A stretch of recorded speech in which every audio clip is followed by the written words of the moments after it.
ಇವತ್ತು ಚಂದ್ರಗ್ರಹಣ ಸಂಭವಿಸ್ತಾ ಇದೆ. ಕೇತುಗ್ರಸ್ತ ಚಂದ್ರಗ್ರಹಣದ ಸಂದರ್ಭದಲ್ಲಿ ನಾವಿವತ್ತು ಚಂದ್ರನ ಬಗ್ಗೆ ಮಹತ್ವವಾದಂತ ವಿಷಯಗಳನ್ನ ನಿಮಗೆ ತಿಳಿಸ್ಕೊಡ್ತೀವಿ.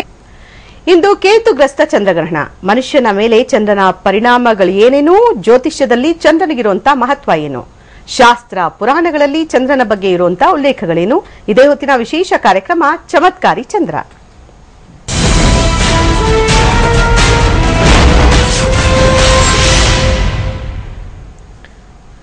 ಇವತ್ತು ರಾತ್ರಿ ಕೇತುಗ್ರಸ್ತ ಚಂದ್ರಗ್ರಹಣ ಸಂಭವಿಸ್ತಾ ಇದೆ.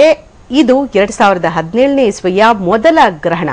ಇವತ್ತು ರಾತ್ರಿ 9:20ಕ್ಕೆ ಚಂದ್ರಗ್ರಹಣ ಆರಂಭ ಆಗುತ್ತೆ. ಆದ್ರೆ ಗ್ರಹಣ ಗೋಚಾರವಾಗೋದು ರಾತ್ರಿ 10:53ಕ್ಕೆ.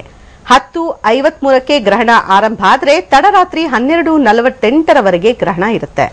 ಭಾರತ ಸೇರಿದಂತೆ ಏಷ್ಯಾ, ಯುರೋಪ್, ಆಫ್ರಿಕಾ ಖಂಡದ ಹಲವು ದೇಶಗಳಲ್ಲಿ ಚಂದ್ರಗ್ರಹಣವನ್ನ ವೀಕ್ಷಿಸಬಹುದಾಗಿದೆ. ಇನ್ನು ಚಂದ್ರಗ್ರಹಣದ ಬಗ್ಗೆ ಸುಮಾರು ವಿಚಾರಗಳನ್ನ ಇವತ್ತು ನಿಮ್ಗೆ ತಿಳಿಸ್ಕೊಡ್ತಾ ಹೋಗ್ತೀವಿ. ಅದರ ಜೊತೆಗೆ ಚಂದ್ರಗ್ರಹಣ ಸಂಭವಿಸ್ತಾ ಇರುವಂತ ಈ ದಿನ ನಿಮ್ಗೆ ಚಂದ್ರನ ಬಗ್ಗೆ ಕೆಲವು ಮಹತ್ವದ ವಿಷಯಗಳನ್ನ ತಿಳಿಸ್ಕೊಡ್ತೀವಿ. ಚಂದ್ರ ಅಂದ್ರೆ ನಮ್ಮ ಮನಸ್ಸಿಗೆ ಮೊದಲು ಬರುವಂತ ಪ್ರಶ್ನೆ, ಹಾಗೇನೆ ಮನಸ್ಸಿಗೆ ಬರುವಂತ ಮೊದಲ ಉತ್ತರನೇ ಮನೋಕಾರಕ, ಅಂದ್ರೆ ಮನಸ್ಸಿನ ದೇವತೆ ಅಂತ. ಜಾತಕದಲ್ಲಿ ಚಂದ್ರ ಉತ್ತಮವಾಗಿದ್ರೆ ನಮ್ಮ ಮನಸ್ಸು ಸಂತೋಷವಾಗಿರುತ್ತಂತೆ. ಒಂದು ವೇಳೆ ಚಂದ್ರನ ಸ್ಥಾನ ಏರುಪೇರಾದ್ರೆ ನಮ್ಮ ಮನಸ್ಸು ಕೂಡ ಏರುಪೇರಾಗತ್ತಂತೆ. ಜ್ಯೋತಿಷ್ಯ ಶಾಸ್ತ್ರದಲ್ಲಿ ಚಂದ್ರನೇ ಪ್ರಧಾನ. ಇವನ ಸ್ಥಾನವನ್ನ ಆಧರಿಸಿಯೇ ಹುಟ್ಟಿದ ನಕ್ಷತ್ರ ನಿರ್ಧಾರವಾಗೋದು. ಅಂದ್ರೆ ಮಕ್ಕಳು ಹುಟ್ಟಿದ ತಕ್ಷಣ ಅದ್ ಯಾವ ನಕ್ಷತ್ರದಲ್ಲಿದೆ ಹುಟ್ಟಿದೆ ಅಂತ ನಿರ್ಧಾರವಾಗೋದು ಚಂದ್ರನ ಸ್ಥಾನವನ್ನ ಗಮನಿಸಿಯೇ. ಇನ್ನು ಕಾಲಮಾನಗಳು ಚಂದ್ರನ ಮೇಲೆಯೇ ನಿರ್ಧಾರ ಆಗತ್ತೆ. ಅಷ್ಟೇ ಯಾಕೆ, ಎಲ್ಲಾ ಕ್ಯಾಲೆಂಡರ್ಗಳು ಕೂಡ ಚಂದ್ರನನ್ನ ಅನುಸರಿಸಿಯೇ ಹಬ್ಬ ಹರಿದಿನಗಳನ್ನ ನಿರ್ಧಾರ ಮಾಡುತ್ತವೆ. ಇಂತಹ ಚಂದ್ರನ ಬಗ್ಗೆ ನಾವೆಲ್ಲ ಅನೇಕ ಮಹತ್ವದ ವಿಚಾರಗಳನ್ನ ತಿಳಿಬೇಕಾಗಿದೆ. ಇಷ್ಟಕ್ಕೂ ಚಂದ್ರ ಯಾರು, ಅವನ ಉತ್ಪತ್ತಿ ಹೇಗಾದ, ಚಂದ್ರನ ಮಹತ್ವ ಏನು, ಜ್ಯೋತಿಷ್ಯ ಶಾಸ್ತ್ರದಲ್ಲಿ ಅವನಿಗೆ ಯಾವ ರೀತಿಯ ಸ್ಥಾನವನ್ನ ಕೊಡಬೇಕಾಗತ್ತೆ, ಶಾಸ್ತ್ರ ಪುರಾಣಗಂತರಗಳಲ್ಲಿ ಈ ಚಂದ್ರನ ಬಗ್ಗೆ ಏನೆಲ್ಲ ವಿಷಯಗಳು ಉಲ್ಲೇಖ ಆಗಿದೆ, ಚಂದ್ರನನ್ನ ಮನೋಕಾರಕ ಅಂತ ಹೇಳ್ತೀವಿ ನಾವು. ಯಾಕೆ, ಚಂದ್ರ ಮನಸ್ಸಿನ ಮೇಲೆ ಏನೆಲ್ಲ ಪರಿಣಾಮಗಳನ್ನ ಬೀರ್ತಾನೆ, ಒಂದು ವೇಳೆ ಚಂದ್ರ ಏನಾದ್ರೂ ಸರಿಯಾಗಿಲ್ಲ ಅಂದ್ರೆ ಜಾತಕದಲ್ಲಿ ಒಳ್ಳೆ ಪ್ಲೇಸ್ಮೆಂಟ್ ಅಲ್ಲಿ ಇಲ್ಲ ಅನ್ನುವಂತ ಪಕ್ಷದಲ್ಲಿ ನಮಗೆ ಖಿನ್ನತೆ ಆಗತ್ತೆ ಅನ್ನುವಂತ ಮಾತುಗಳು ಕೂಡ ಕೇಳಿಬರುತ್ತೆ. ಜ್ಯೋತಿಷ್ಯ ಶಾಸ್ತ್ರದಲ್ಲಿ ನಿಖರವಾಗಿ ಚಂದ್ರ ಸರಿಯಾದಂತ ಪೊಸಿಷನ್ ಅಲ್ಲಿ ಇಲ್ಲ ಅಂದ್ರೆ ಮಾನಸಿಕ ಸ್ಥಿತಿಗತಿಗಳು ಕೂಡ ಚೆನ್ನಾಗಿರಲ್ಲ ಅಂತ ಹೇಳ್ತಾರೆ. ಹೀಗಾಗಿ ಅವನ ಸ್ಥಿತಿಗತಿಗಳನ್ನ ಆಧರಿಸಿ ಜ್ಯೋತಿಷ್ಯ ಶಾಸ್ತ್ರದಲ್ಲಿ ಕೆಲವೊಮ್ಮೆ ಸೈಕೋಸೊಮ್ಯಾಟಿಕ್ ಡಿಸೀಸಸ್ ಅಂದ್ರೆ ಮನಸ್ಸಿನಿಂದ ಬರುವಂತ ಕಾಯಿಲೆಗಳು ಈ ಚಂದ್ರನ ಪ್ಲೇಸ್ಮೆಂಟ್ ಏರುಪೇರಾದಾಗ ಬರುತ್ತೆ ಅನ್ನುವಂತ ಮಾತುಗಳನ್ನ ಕೂಡ ಹೇಳಲಾಗುತ್ತೆ.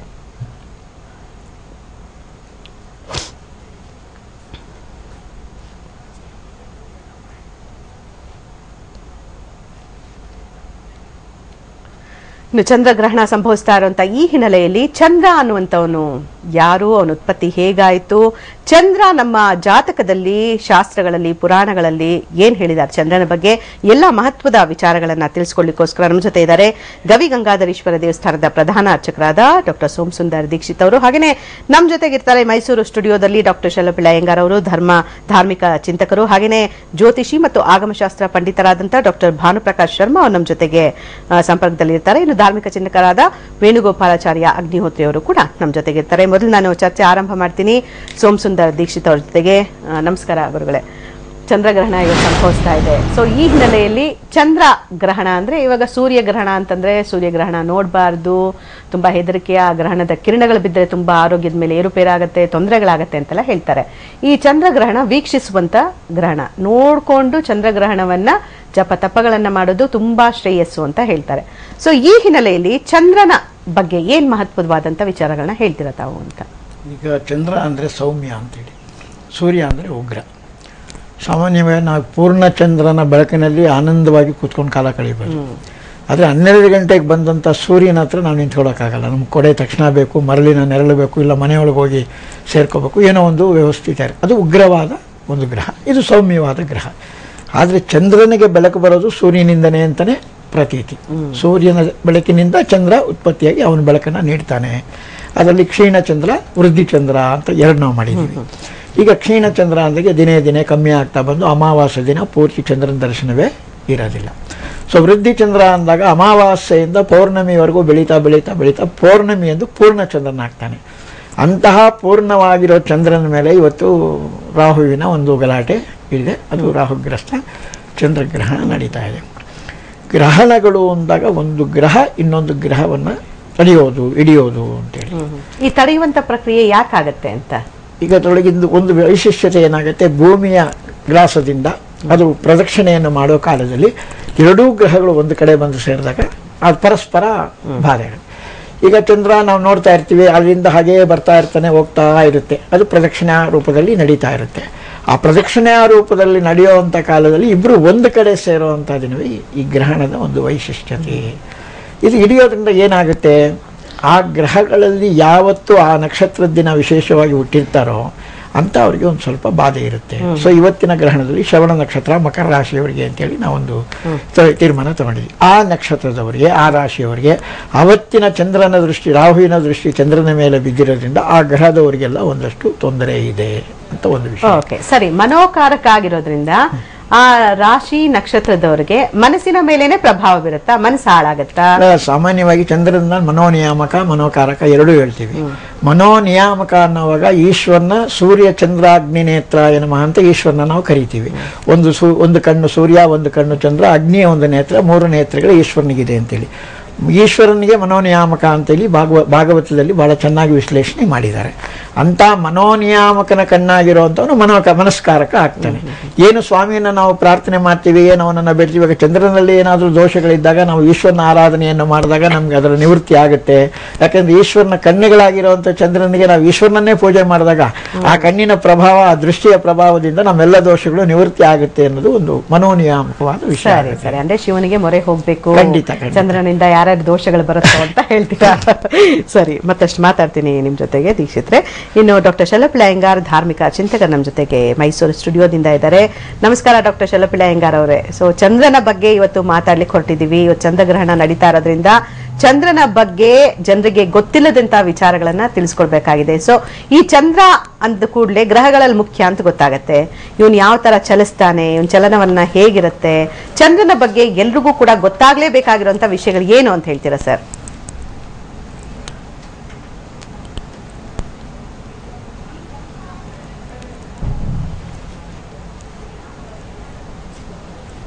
ಚಂದ್ರ ನಮ್ಮ ಏನು ಭಾರತೀಯ ಸನಾತನ ಧರ್ಮದ ಪ್ರಕಾರ ಅತ್ಯಂತ ಪ್ರಮುಖವಾದಂತಹ ಒಂದು ಗ್ರಹ. ಬಹಳ ಜನ ಕೇಳ್ಬೋದು, ಇವಾಗ ವಿಜ್ಞಾನದಲ್ಲಿ ಉಪಗ್ರಹ ಅಂತೀರಿ ನೀವು ನೋಡಿದ್ರೆ ಗ್ರಹ ಅಂತಿರಲ್ಲ ಅಂತ. ನಮ್ಮಲ್ಲಿ ಗ್ರಹ ಮತ್ತು ಉಪಗ್ರಹ ಅನ್ನುವಂತಹದ್ದು ಎರಡೂ ಕೂಡ ನಾವು ಸನಾತನ ಧರ್ಮದಲ್ಲಿ ಒಪ್ಕೊಂಡಿದ್ದೀವಿ. ಆದರೆ ಯಾವ ವಸ್ತುಗಳು ಸ್ವಯಂ ಪ್ರಕಾಶವ ಇಲ್ಲದೆ ಅವು ಸೂರ್ಯನ ಬೆಳಕನ್ನ ಪ್ರತಿಫಲನ ಮಾಡ್ತವೋ ಅವೆಲ್ಲವೂ ಕೂಡ ನಾವು ಗ್ರಹಗಳು ಅಂತ ಹೇಳಿದ್ವಿ. ಹಾಗಾಗಿ ಚಂದ್ರನನ್ನ ಗ್ರಹ ಅಂತ ಹೇಳಿದ್ದಾರೆ. ಚಂದ್ರ ಉಪಗ್ರಹ, ಯಾಕಂದ್ರೆ ಭೂಮಿಗೆ ಅವನು ಆ ಭೂಮಿಯ ಸುತ್ತುವಂತಹ ಒಂದು ಉಪಗ್ರಹ, ಅವನು ಸಪರೇಟ್ ಗ್ರಹದ ಅಸ್ತಿತ್ವ ಅವನಿಗಿಲ್ಲ. ಹಾಗಿದ್ರೂ ಕೂಡ ನಮ್ಮ ಶಾಸ್ತ್ರಗಳಲ್ಲಿ ಪರಿಣಾಮವನ್ನ ಒಬ್ಬ ಮನುಷ್ಯನ ಮೇಲೆ, ಪ್ರಕೃತಿಯ ಮೇಲೆ ಉಂಟಾಗುವ ಪರಿಣಾಮದ ಫಲವನ್ನಾಗಿ ನಾವು ಗ್ರಹ ಅಂತ ಕರೆದಿದ್ದೀವಿ. ಗ್ರಹ ಶಬ್ದಕ್ಕೇನರ್ಥ ಸನಾತನ ಧರ್ಮದ ಪ್ರಕಾರ ಅಂದ್ರೆ ಸ್ವಂತವಾಗಿ ಬೆಳಕನ್ನ ಉತ್ಪತ್ತಿ ಮಾಡದೆ ಸೂರ್ಯನಿಂದ ಬರುವಂತಹ ಬೆಳಕನ್ನ ಪ್ರತಿಫಲಿಸುವವನು ಅಂತ ಅರ್ಥ. ಈಗ ಮುಖ್ಯವಾಗಿ ನಮಗೆ 9 ಗ್ರಹಗಳು. ನಾವೆಲ್ಲರೂ ಕೇಳ್ತಾರೆ, ಭೂಮಿಯನ್ನ ನೀವು ಗ್ರಹ ಅಂತ ತಗೊಂಡಿಲ್ವಲ್ಲ, ಭೂಗ್ರಹ ಅಂತ. ನೀವು ಬೇರೆ ಬೇರೆ ಗ್ರಹಗಳನ್ನ ಯೋಚನೆ ಮಾಡ್ತಿರಲ್ಲ, ಭೂಮಿಯೂ ಕೂಡ ಪ್ರತಿಫಲನ ಮಾಡ್ತದಲ್ಲ ಅಂತ. ಆದ್ರೆ ನಾವು ಭೂಮಿಯಲ್ಲೇ ಇರುವುದರಿಂದ ಭೂಮಿಯ ಬೆಳಕಿನ ಪ್ರತಿಫಲನ ನಮಗೆ ಅಷ್ಟಾಗಿ ಕಾಣದೇ ಇರುವುದರಿಂದ ನಾವೇನ್ ಮಾಡ್ತೀವಿ ಅಂದ್ರೆ ಬೇರೆ ಗ್ರಹಗಳಿಂದ ನಮಗೆ ಬರುವ ಬೆಳಕಿನ ಪ್ರತಿಫಲನವನ್ನ ಇಟ್ಕೊಂಡು ನಾವು ಜಾತಕವನ್ನ ಬರೆಯುವಂತಹದ್ದು, ಪಂಚಾಂಗವನ್ನ ಸಿದ್ಧ ಮಾಡುವಂತಹದ್ದು, ಕಾಲಗಣನೆಯನ್ನ ಮಾಡೋದು, ಇದನ್ನೆಲ್ಲ ಮಾಡ್ಕೊಂಡು ಬಂದಿದ್ದಾರೆ. ಈಗ ಇದರಲ್ಲಿ ಯಾವುದು ಸರಿ ಯಾವುದು ತಪ್ಪು ಅನ್ನೋದಕ್ಕಿಂತ ಹೆಚ್ಚಾಗಿ ಮನುಷ್ಯನಿಗೆ ಯಾವುದು ಉಪಯೋಗ, ಯಾವುದರಿಂದ ಕಲ್ಯಾಣ ಸಾಧ್ಯ ಅನ್ನೋದಕ್ಕೋಸ್ಕರ ಶಾಸ್ತ್ರಗಳು ಬಂದಿರೋದು. ಮುಖ್ಯವಾಗಿ ಚಂದ್ರನ ಬಗ್ಗೆ ನಮ್ಮಲ್ಲಿ ಅತ್ಯಂತ ಪ್ರಧಾನವಾಗಿ ಋಗ್ವೇದದಲ್ಲಿಯೇ ಅನೇಕ ವಿಚಾರಗಳನ್ನು ಹೇಳಲಾಗಿದೆ. ಆ ಋಗ್ವೇದದಲ್ಲಿ ಹೇಳುವಾಗ ಚಂದ್ರನನ್ನ ಸೋಮ ಔಷಧೀನಾಂ ಪತಯೇ ಅಂತಂದ್ರು. ಸೋಮ ಅನ್ನೋನು ಔಷಧಿಗಳ ಅಧಿಪತಿ. ಈ ಪ್ರಕೃತಿ ಏನಿದೆ, ಈ ಪ್ರಕೃತಿಯ ಸೃಷ್ಟಿಗೆ ಕಾರಣರಾದವರೇ ಇಬ್ರು, ಒಂದು ಸೂರ್ಯ, ಇನ್ನೊಂದು ಚಂದ್ರ. ಒಂದು ವೇಳೆ ಸೂರ್ಯ ಚಂದ್ರರು ಇಲ್ಲದೆ ಹೋದ್ರೆ ಈ ಪ್ರಕೃತಿಯಲ್ಲಿ ಏನೂ ಇಲ್ಲ. ಸೂರ್ಯನ ಶಾಖ ಮತ್ತು ಬೆಳಕು ಹಾಗೆಯೇ ಚಂದ್ರನ ತಂಪಾದ ಶಾಖ ಮತ್ತು ಬೆಳಕು ಇವೆರಡು ಜಗತ್ ಸೃಷ್ಟಿಗೆ ತುಂಬಾ ಅವಶ್ಯಕ. ಏನು ಹರ್ಬ್ಸ್ ಅಂತ ಹೇಳ್ತೀವಿ, ಔಷಧಿ ದ್ರವ್ಯಗಳು ಅಂತ ಹೇಳ್ತೀವಿ, ಏನು ಧಾನ್ಯಗಳು ಅಂತ ಹೇಳ್ತೀವಿ, ಈ ಎಲ್ಲ ಸಸ್ಯವರ್ಗ ಬೆಳಿಬೇಕಾದ್ರೆ ಚಂದ್ರನ ಅನುಗ್ರಹ ಬೇಕೇ ಬೇಕು. ಅಂದ್ರೇನು, ಸೈಂಟಿಫಿಕ್ ಆಗಿ ಚಂದ್ರನ ಆ ಒಂದು ಕಿರಣಗಳು ಬೇಕೇ ಬೇಕು. ಹಾಗಾಗಿ ಆ ಚಂದ್ರ ನಿಲ್ಲದೆ, ಸೂರ್ಯ ನಿಲ್ಲದೆ ಈ ಪ್ರಕೃತಿ ಬದುಕೋದಕ್ಕೆ ಸಾಧ್ಯವಿಲ್ಲ. ಆದ್ದರಿಂದಲೇ ಅವನನ್ನ ಎರಡು ಪರಮಾತ್ಮನ ಕಣ್ಣುಗಳು ಅಂತ ಹೇಳಿದ್ರು. ಪರಮಾತ್ಮನ ಎರಡು ಕಣ್ಣುಗಳಿಂದ ಈ ಜಗತ್ತನ್ನು ನೋಡ್ತಾನಂತೆ. ಅದರಲ್ಲಿ ಮೊದಲನೇ ಕಣ್ಣು ಬಲಗಣ್ಣು ಸೂರ್ಯ, ಎಡಗಣ್ಣು ಚಂದ್ರ. ಆದ್ದರಿಂದನೇ ಮನುಷ್ಯರು ಈ ಪ್ರಕೃತಿಯಲ್ಲಿ ಇರುವ ಎಲ್ಲ ವಸ್ತುಗಳು ಅವು ಏನು ಕೆಲಸವನ್ನು ಮಾಡ್ತವೋ ಆ ಎಲ್ಲ ಕೆಲಸಗಳನ್ನು ನೋಡ್ತಾ ಇರೋದು ಆ ಪರಮಾತ್ಮನ ಕಣ್ಣುಗಳು. ಅಂದರೆ ಸೂರ್ಯ ಚಂದ್ರರಿಂದ ತಪ್ಪಿಸ್ಕೊಳ್ಳೋದಕ್ಕೆ ಯಾರಿಗೂ ಸಾಧ್ಯವಿಲ್ಲ ಅಂತ. ಹಾಗೆ ಆ ಪರಮಾತ್ಮನ ಕಣ್ಣುಗಳಾದಂತಹ ಎಡಗಣ್ಣು ಆ ಚಂದ್ರ ಅಂತ ವೇದಗಳಲ್ಲಿ ಉಲ್ಲೇಖವನ್ನು ಮಾಡಿದ್ರು. ಅದಕ್ಕಿಂತ ಹೆಚ್ಚಾಗಿ ಅವನು ಮನಸ್ಸಿನಿಂದ ಉತ್ಪತ್ತಿಯಾದವನು, ಪರಮಾತ್ಮನ ಮನಸ್ಸಿನಿಂದ ಉತ್ಪತ್ತಿಯಾದವನು ಅಂತ ಪುರುಷ ಸೂಕ್ತದಲ್ಲಿ ಆ 10ನೇ ಮಂಡಲದಲ್ಲಿ ಋಗ್ವೇದದಲ್ಲಿ ಬರುವಂತಹ ಮಂತ್ರದಲ್ಲಿ ಚಂದ್ರಮಾ ಮನಸೋ ಜಾತಃ ಚಕ್ಷೋ ಸೂರ್ಯೋ ಅಜಾಯತ ಅಂತ, ಚಂದ್ರಮಾ ಮನಸೋ ಜಾತಃ, ಚಂದ್ರ ಮನಸ್ಸಿನಿಂದ ಉತ್ಪತ್ತಿಯಾದ ಅಂತ ಹೇಳ್ತಾರೆ. ಆದ್ದರಿಂದಾಗಿ ಮನಸ್ಸಿಗೆ ಅಧಿಪತಿ ಚಂದ್ರ. ಒಬ್ಬ ವ್ಯಕ್ತಿಯ ಮನಸ್ಸಿನ ಮೇಲೆ ಪರಿಣಾಮವನ್ನು ಬೀರಬಲ್ಲಂತಹ ಗ್ರಹ ಅದು ಚಂದ್ರ ಅನ್ನೋದು ಸನಾತನ ಧರ್ಮದ ನಂಬಿಕೆ. ಅದಲ್ಲದೆ ಮಹಾಭಾರತ, ರಾಮಾಯಣ ಇತ್ಯಾದಿ ಪುರಾಣಗಳಲ್ಲಿ ಚಂದ್ರ ಹೇಗೆ ಉತ್ಪತ್ತಿಯಾದ, ಚಂದ್ರನನ್ನು ಹೇಗೆ ನಕ್ಷತ್ರಗಳು ಮದುವೆ ಆದರೂ, ಚಂದ್ರ ಹೇಗೆ ನಕ್ಷತ್ರಗಳಿಗೆ ಅಧಿಪತಿಯಾದ, ಈ ಪ್ರಪಂಚದ ಕಾಲಗಣನೆಗಳೆಲ್ಲ ಹೇಗೆ ಆರಂಭವಾದವು ಅನ್ನೋದನ್ನ ಅತ್ಯಂತ ಡೀಟೈಲ್ ಆಗಿ ಹೇಳಿದ್ದಾರೆ. ಬಹುಶಃ ಭಾರತೀಯ ಸನಾತನ ಸಂಸ್ಕೃತಿಯಷ್ಟು ಚಂದ್ರನ ಬಗ್ಗೆ ಚರ್ಚೆ ಮಾಡಿರೋರು ಯಾರೂ ಇಲ್ಲ ಅಂತ ನನ್ನ ಅಭಿಪ್ರಾಯ. Okay sir. ಇನ್ನು ಮತ್ತಷ್ಟು ಮಹತ್ವಕಾರಿಯಾದಂತಹ ವಿಷಯಗಳನ್ನ ಚಂದ್ರನ ಬಗ್ಗೆ ತಿಳಿಸ್ಕೊಡ್ತೀವಿ. ನಮ್ಮ ಜೊತೆಗಿರ್ತಾರೆ ಡಾಕ್ಟರ್ ಭಾನುಪ್ರಕಾಶ್ ಶರ್ಮಾ, ಜ್ಯೋತಿಷಿ ಮತ್ತು ಆಗಮ ಶಾಸ್ತ್ರ ಪಂಡಿತರು, ಹಾಗಣೆ ವೇಣುಗೋಪಾಲ್ಚಾರಿ ಅಗ್ನಿಹೋತ್ರಿ, ಧಾರ್ಮಿಕ ಚಿಂತಕರು ಕೂಡ ನಮ್ಮ ಜೊತೆಗಿದ್ದಾರೆ. ಎಲ್ಲ ಜೊತೆಗೂ ಮತ್ತೆ ಮಾತಾಡ್ತೀನಿ ಒಂದು ಚಿಕ್ಕ ಬ್ರೇಕ್ ಆದ್ಮೇಲೆ.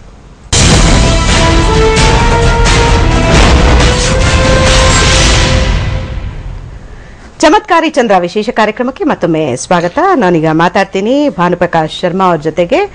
ಅವರು ಚಂದ್ರನ ಬಗ್ಗೆ ಏನ್ ವಿಷಯಗಳನ್ನ ಹೇಳ್ತಾರೆ ನೋಡೋಣ. ನಮಸ್ಕಾರ ಭಾನುಪ್ರಕಾಶ್ ಶರ್ಮಾ ಅವರೇ. ಸೊ ಈ ಸಂದರ್ಭದಲ್ಲಿ ಅಂದ್ರೆ ಚಂದ್ರನ ಬಗ್ಗೆ ಮಾತಾಡ್ತಾ ಇದ್ವಿ ನಾವು.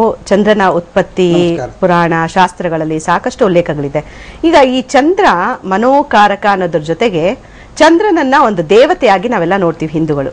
ಸೊ ದೇವತೆಯಾಗಿ ಅವನನ್ನ ನೋಡ್ತೀವಿ ಅಂದ್ರೆ ದೇವತೆಗಳಿಗೂ ನಮಗೂ ಯಾವ ತರ ಅಂದ್ರೆ ನಂಟಿ ಏನು ಅಂತ?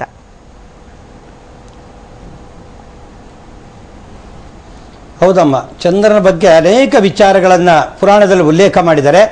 ಅವನಿಗೆ ಒಂದು ಶ್ಲೋಕ ಮಾಡಿಕೊಟ್ಟಿದ್ದಾರೆ. ಮೊದಲನೇಗೆ ತದಿಶಂಕ ತುಷಾರಾಭಂ ಕ್ಷೀರೋದಾಂಡವ ಸಂಭವಂ ನಮಾಮಿ ಶಶಿನಂ ಸೋಮಂ ಶಂಭೋರ್ಮಕುಟಭೂಷಣಂ. ಇದರಲ್ಲೇ ಚಂದ್ರನ ಎಲ್ಲ ತತ್ವಗಳು ಬಂದುಬಿಡುತ್ತೆ. ಅಂದ್ರೆ ಚಂದ್ರ ಮನಕಾರಕ ಅಂತ ಹೇಳಿದ್ರು. ಸಮುದ್ರ ಮಥನಗಳಲ್ಲಿ ಒಟ್ಟು 14 ಋತುಗಳು ಆ ಸಮುದ್ರ ಮಥನ ಮಾಡಿದಾಗ ಹುಟ್ಟುತ್ತಾ ಇರ್ತವೆ.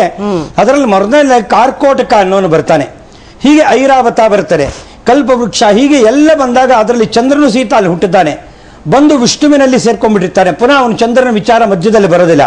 ಅರಿಗೆ ಪುರುಷ ಸೂಕ್ತದಲ್ಲಿ ಶಲಪಿಳ್ಳಿಯವರು ತಾನು ಹೇಳಿದ್ರು ಚಂದ್ರಮಾ ಮನಸೋ ಜಾತಃ.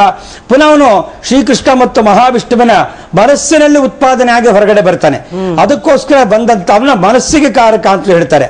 ಚಂದ್ರನಿಗೆ ಒಂದು ಚಿಕ್ಕ ಕತೆ ಪುರಾಣದಲ್ಲಿ ಅದನ್ನ ಜೊತೆಲೆ ತಗೊಂಡು ಹೋಗ್ಬೇಕಾಗತ್ತೆ.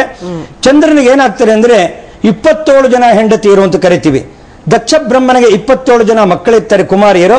ಅವರೆಲ್ಲರನ್ನು ಸಹಿತ ಆ ಚಂದ್ರನಿಗೆ ಮದುವೆ ಮಾಡಿಕೊಡ್ತಾರೆ. ಅದರಲ್ಲಿ ರೋಹಿಣಿ ಇರತಕ್ಕಂಥ ಅವಳು ಕಂಡ್ರೆ ಚಂದ್ರನಿಗೆ ತುಂಬಾ ಪ್ರಿಯ. ಅವಳ ಜೊತೆನೆ ಸದಾ ಸೇರೋದು, ಅವಳ ಜೊತೆನೆ ಓಡಾಡೋದು ಮಾಡ್ತಾ ಇರ್ತಾನೆ. ಬೇರೆಯವ್ರಿಗೆಲ್ಲ ಸ್ವಲ್ಪ ಸಿಟ್ಟು ಕೋಪ ಬರುತ್ತೆ. ಅವಳೊಬ್ಬಳ ಜೊತೆನೆ ಇರ್ತಾನಲ್ಲ, ನಮ್ಮ ಜೊತೆ ಇರೋದೇ ಇಲ್ವಲ್ಲ ಅಂತ ಕೋಪ ಬಂದು ತಂತೆಗೆ ಹೋಗಿ ಕೇಳ್ಕೊತಾರೆ. ದಕ್ಷ ಬ್ರಹ್ಮನ ಹತ್ರ ಹೇಳ್ತಾರೆ. ಆಗ ದಕ್ಷ ಬ್ರಹ್ಮ ಹೇಳ್ತಾನೆ, ಅಯ್ಯೋ ಇಷ್ಟೆಲ್ಲ ಮಾಡ್ತಿದ್ದಾನೆ ಅಂತ ಹೇಳಿ ಅವನಿಗೆ ಶಾಪವನ್ನು ಕೊಡ್ತಾನೆ ಚಂದ್ರನಿಗೆ. ಅವರಿಬ್ರು ಸಂಯೋಗ ಆಗಿರುವಾಗ ನಿನಗೆ ಕ್ಷಯರೋಗ ಬರಲಿ ಅಂತೇಳಿ.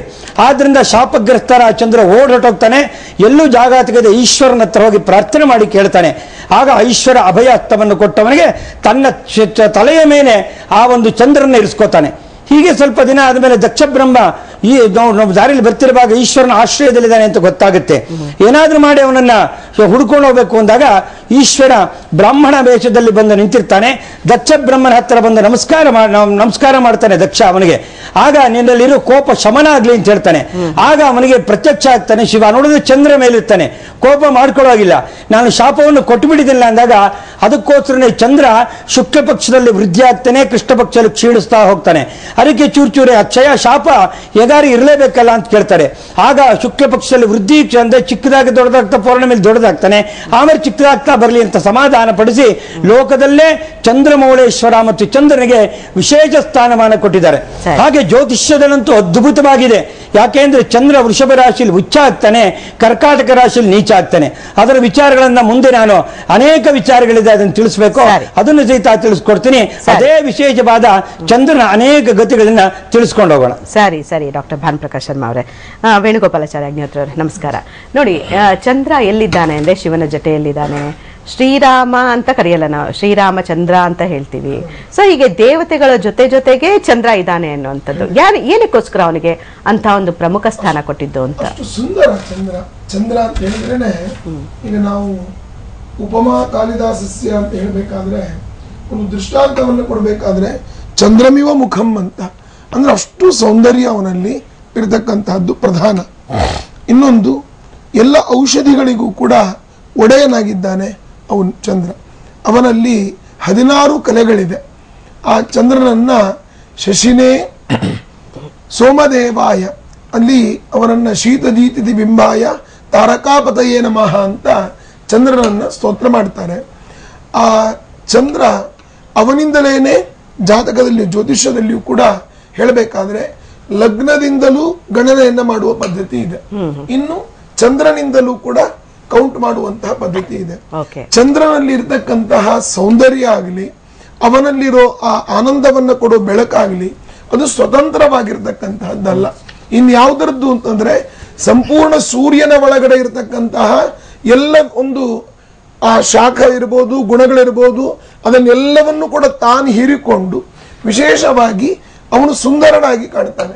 ಇವತ್ತು ಸೂರ್ಯನನ್ನ ನೋಡ್ಲಿಕ್ಕೆ ನಮ್ಮ ಕೈಲಿ ಆಗೋದಿಲ್ಲ, ಕಣ್ಣು ಕುಗ್ತದೆ. ಆದ್ರೆ ಅದೇ ಸೂರ್ಯನ ಬೆಳಕನ್ನ ಹೀರಿಕೊಂಡ ಚಂದ್ರನನ್ನ ಎಲ್ಲರೂ ನೋಡ್ಬೋದು. ರಾಮಚಂದ್ರನು ಕೂಡ ಚಿಕ್ಕವನಾಗಿದ್ದಾಗ ನಾವು ಅಂಗಳದೊಳು ರಾಮನಾಡಿದ ಚಂದ್ರ ಬೇಕೆಂದು ತಾ ಹಠ ಮಾಡಿದ ಅಂತ ಒಂದು ಪದ್ಯದಲ್ಲಿ ರಾಮ ಚಿಕ್ಕವನಿದ್ದಾಗ ಆಕಾಶದ ಚಂದ್ರನೇ ಬೇಕು ಅಂತ ಹಠ ಮಾಡಿದ್ದಂತೆ. ಹೀಗಾಗಿ ಮಕ್ಕಳಿಗೆ ನಾವೆಲ್ಲ ಚಂದ್ರನ ತೋರಿಸ್ತೀವಿ, ಊಟ ಮಾಡಿಸ್ತಾ ಇದ್ದೇವೆ. ಆಗ ದಶರಥ ಒಂದು ದೊಡ್ಡ ನಿಲುವು ಕನ್ನಡಿ ತಂದಿಟ್ಟು ಆ ಕನ್ನಡಿಯಲ್ಲೇ ಚಂದ್ರನ ಬಿಂಬವನ್ನ ಕಾಣಿಸ್ತಾನೆ, ತೋರಿಸ್ತಾನೆ. ಆಗ ಚಂದ್ರ ಸಿಕ್ಕಿದ ಅಂತ ರಾಮಚಂದ್ರ ಕುಣಿದಾಡ್ತಾನೆ. ಹೀಗಾಗಿ ಆ ಚಂದ್ರ ರಾಮ ದೇವರ ಜೊತೆಯಲ್ಲಿ ರಾಮನ ಹೆಸರಿನಲ್ಲಿ ಚಂದ್ರ ಅಂತ ಸೇರಿಕೊಂಡಿದೆ. ರುದ್ರದೇವರ ತಲೆಯಲ್ಲಿ ಅವನನ್ನ ಚಂದ್ರಶೇಖರ ಅಂತ ಹೇಳ್ತಾರೆ. ಚಂದ್ರ ಚೂಡ ಶಿವ ಶಂಕರ ಪಾರ್ವತಿ ರಮಣ ನಿನಗೆ ನಮೋ ಅಂತ ಹೇಳ್ತಾರೆ. ಸಮುದ್ರ ಮಥನ ಕಾಲದಲ್ಲಿ ಮೇಲಕ್ಕೆ ಬಂದಿರತಕ್ಕಂತಹ ಆ ಚಂದ್ರ ಎಲ್ಲ ಔಷಧಿಗಳಲ್ಲಿಯೂ ಕೂಡ ಇರ್ತಾನೆ. ಅದಕ್ಕೆ ಚಾಂದ್ರಾಯಣ ವ್ರತ ಅಂತನೂ ಕೂಡ ಒಂದು ವ್ರತ ಇದೆ. ಏನಂದ್ರೆ ಈ ಶುಕ್ಲ ಪಕ್ಷದ ಪಾಡ್ಯದಿಂದ ಒಂದೇ ತುತ್ತು ಊಟವನ್ನು ಮಾಡಬೇಕು. ಬಿದಿಗೆ 2, ತದಿಗೆ ಹೀಗೆ ಆ ಹುಣ್ಣಿಮೆ ತನಕ 15 ತುತ್ತಿಗೆ ಏರಿಸಬೇಕು. ಮತ್ತೆ ವಾಪಸ್ ಕೃಷ್ಣ ಪಕ್ಷದಲ್ಲಿ ಒಂದೊಂದೇ ಕಡಿಮೆ ಮಾಡ್ತಾ ಬರಬೇಕು. ಇದಕ್ಕೆ ಚಂದ್ರಾಯಣ ಅಂತ ಅನ್ನೋ ವ್ರತವೂ ಕೂಡ ಇದೆ. ಹೀಗಾಗಿ ತುಂಬಾ ವಿಚಾರಗಳು ಚಂದ್ರನ ಬಗ್ಗೆ ನಾವು ನೋಡಿ. ಸರಿ ಸರಿ ದೀಕ್ಷಿತ್ರೆ, ಈಗ ನೋಡಿ ಚಂದ್ರ ಗ್ರಹಣ ಆಗ್ತಾ ಇರೋದ್ರಿಂದ ನೀವು ಹೇಳ್ತಾ ಇದ್ರಿ ಕೇತು ರಾಹು ಇಬ್ರು ಕೂಡ ಅಡ್ಡ ಬರೋದ್ರಿಂದ ಕೇತುಗ್ರಸ್ತ ಚಂದ್ರಗ್ರಹಣ ಆಗುತ್ತೆ ಅಂತ. ಈಗ ಚಂದ್ರನ ಬಗ್ಗೆ ಧಾರ್ಮಿಕವಾಗಿ ನೋಡೋದಾದ್ರೆ, ಪುರಾಣಗಳಲ್ಲಿ ನೋಡೋದಾದ್ರೆ ಯಾವ ತರ ಕಥೆಗಳು ಬರುತ್ತೆ, ಉಲ್ಲೇಖಗಳು ಬರುತ್ತೆ ಅಂತ? ಈಗ ನಾವು ಪುರಾಣ ಅಂತ ತಗೊಂಡಾಗ ಗಣಪತಿಗೂ ಚಂದ್ರನಿಗೂ ಒಂದು ನಂಟಿದೆ. ಗಣಪತಿ ಚತುರ್ಥಿಯ ದಿನ ಮೋದಕ ಭಕ್ತರು ಕೊಟ್ಟ ಎಲ್ಲ ಮೋದಕಗಳನ್ನು ಗ್ರಹಿಸಿ ಅದನ್ನು ತಿಂದು ಜೀರ್ಣ ಮಾಡ್ಕೊಳ್ಳೋಕೆ ಮುಂಚೆ ಸ್ವಸ್ಥಾನಕ್ಕೆ ಹೋಗೋಣ ಅಂತೇಳಿ ತನ್ನ ಮೂಷಿಕ ವಾಹನವನ್ನು ಕರೆದು ಅದ್ರ ಮೇಲೆ ಕೂತ್ಕೊಂಡು ಹೋಗ್ತಾ ಇರ್ತಾನೆ. ಆಗ ಅವನು ಹೋಗ್ಬೇಕಾದ್ರೆ ಇವನು ಎಲ್ಲ ಭಕ್ತರು ಕೊಟ್ಟಂತಹ ಮೋದಕವನ್ನು ತಿಂದ ಭಾರವಾಗಿರುವಂಥ ಗಣಪತಿಯನ್ನ ಆ ಮೂಷಿಕ ವಾಹನ ಹೊತ್ಕೊಂಡು ಹೋಗ್ಲಿಕ್ಕೆ ಭಾಳ ಅವಸ್ಥೆ ಬಿದ್ದು ಹೋಗ್ತಾ ಇರುತ್ತೆ. ಎಲ್ಲೋ ಒಂದು ಕಡೆ ಎಳುತ್ತೆ, ಈ ಗಣಪತಿ ಕೆಳಗಡೆ ಬೀಳ್ತಾನೆ. ಬಿದ್ದಾಗ ತನ್ನ ಹೊಟ್ಟೆಯಲ್ಲಿದ್ದಂತಹ ಮೋದಕಗಳೆಲ್ಲ ಈಚೆ ಬರುತ್ತೆ. ತಿರ್ಗಿ ಅದನ್ನೆಲ್ಲ ಮತ್ತೆ ಸುಂದ್ಕೊಂಡು ಅಲ್ಲಿ ಹೋಗ್ತಾ ಇದ್ದ ಒಂದು ಸರ್ಪವನ್ನು ಹಿಡಿದು ತನ್ನ ಹೊಟ್ಟೆಗೆ ಅದನ್ನು ಗಂಟಾಕೊಂಡ. ಈ ಒಂದು ವಿಪತ್ತನ್ನು ಚಂದ್ರ ನೋಡಿ ನಕ್ಕು ಬಿಡ್ತಾನೆ. ಕೆಳಗೆ ಬಿದ್ನಲ್ಲ, ಹೊಟ್ಟೆ ಬಾಕ ಬೆಳಗ್ಗೆ ಕೊಟ್ಟಿದ್ರು ಅಂತೆಲ್ಲ ಚೆನ್ನಾಗಿ ತಿನ್ಬಿಟ್ಟು ಅದನ್ನು ಸ್ವಸ್ಥಾನಕ್ಕೆ ಹೋಗೋದ್ರೊಳಗೆ ನೀನು ಮೊದಲಿಂತ ಒಂದು ಅನಾಹುತ ಮಾಡ್ಕೊಂಬಿಟ್ಟಲ್ಲ ಅಂತೇಳಿ ಅದನ್ನು ನೋಡಿ ಚಂದ್ರ ನಗ್ತಾನೆ.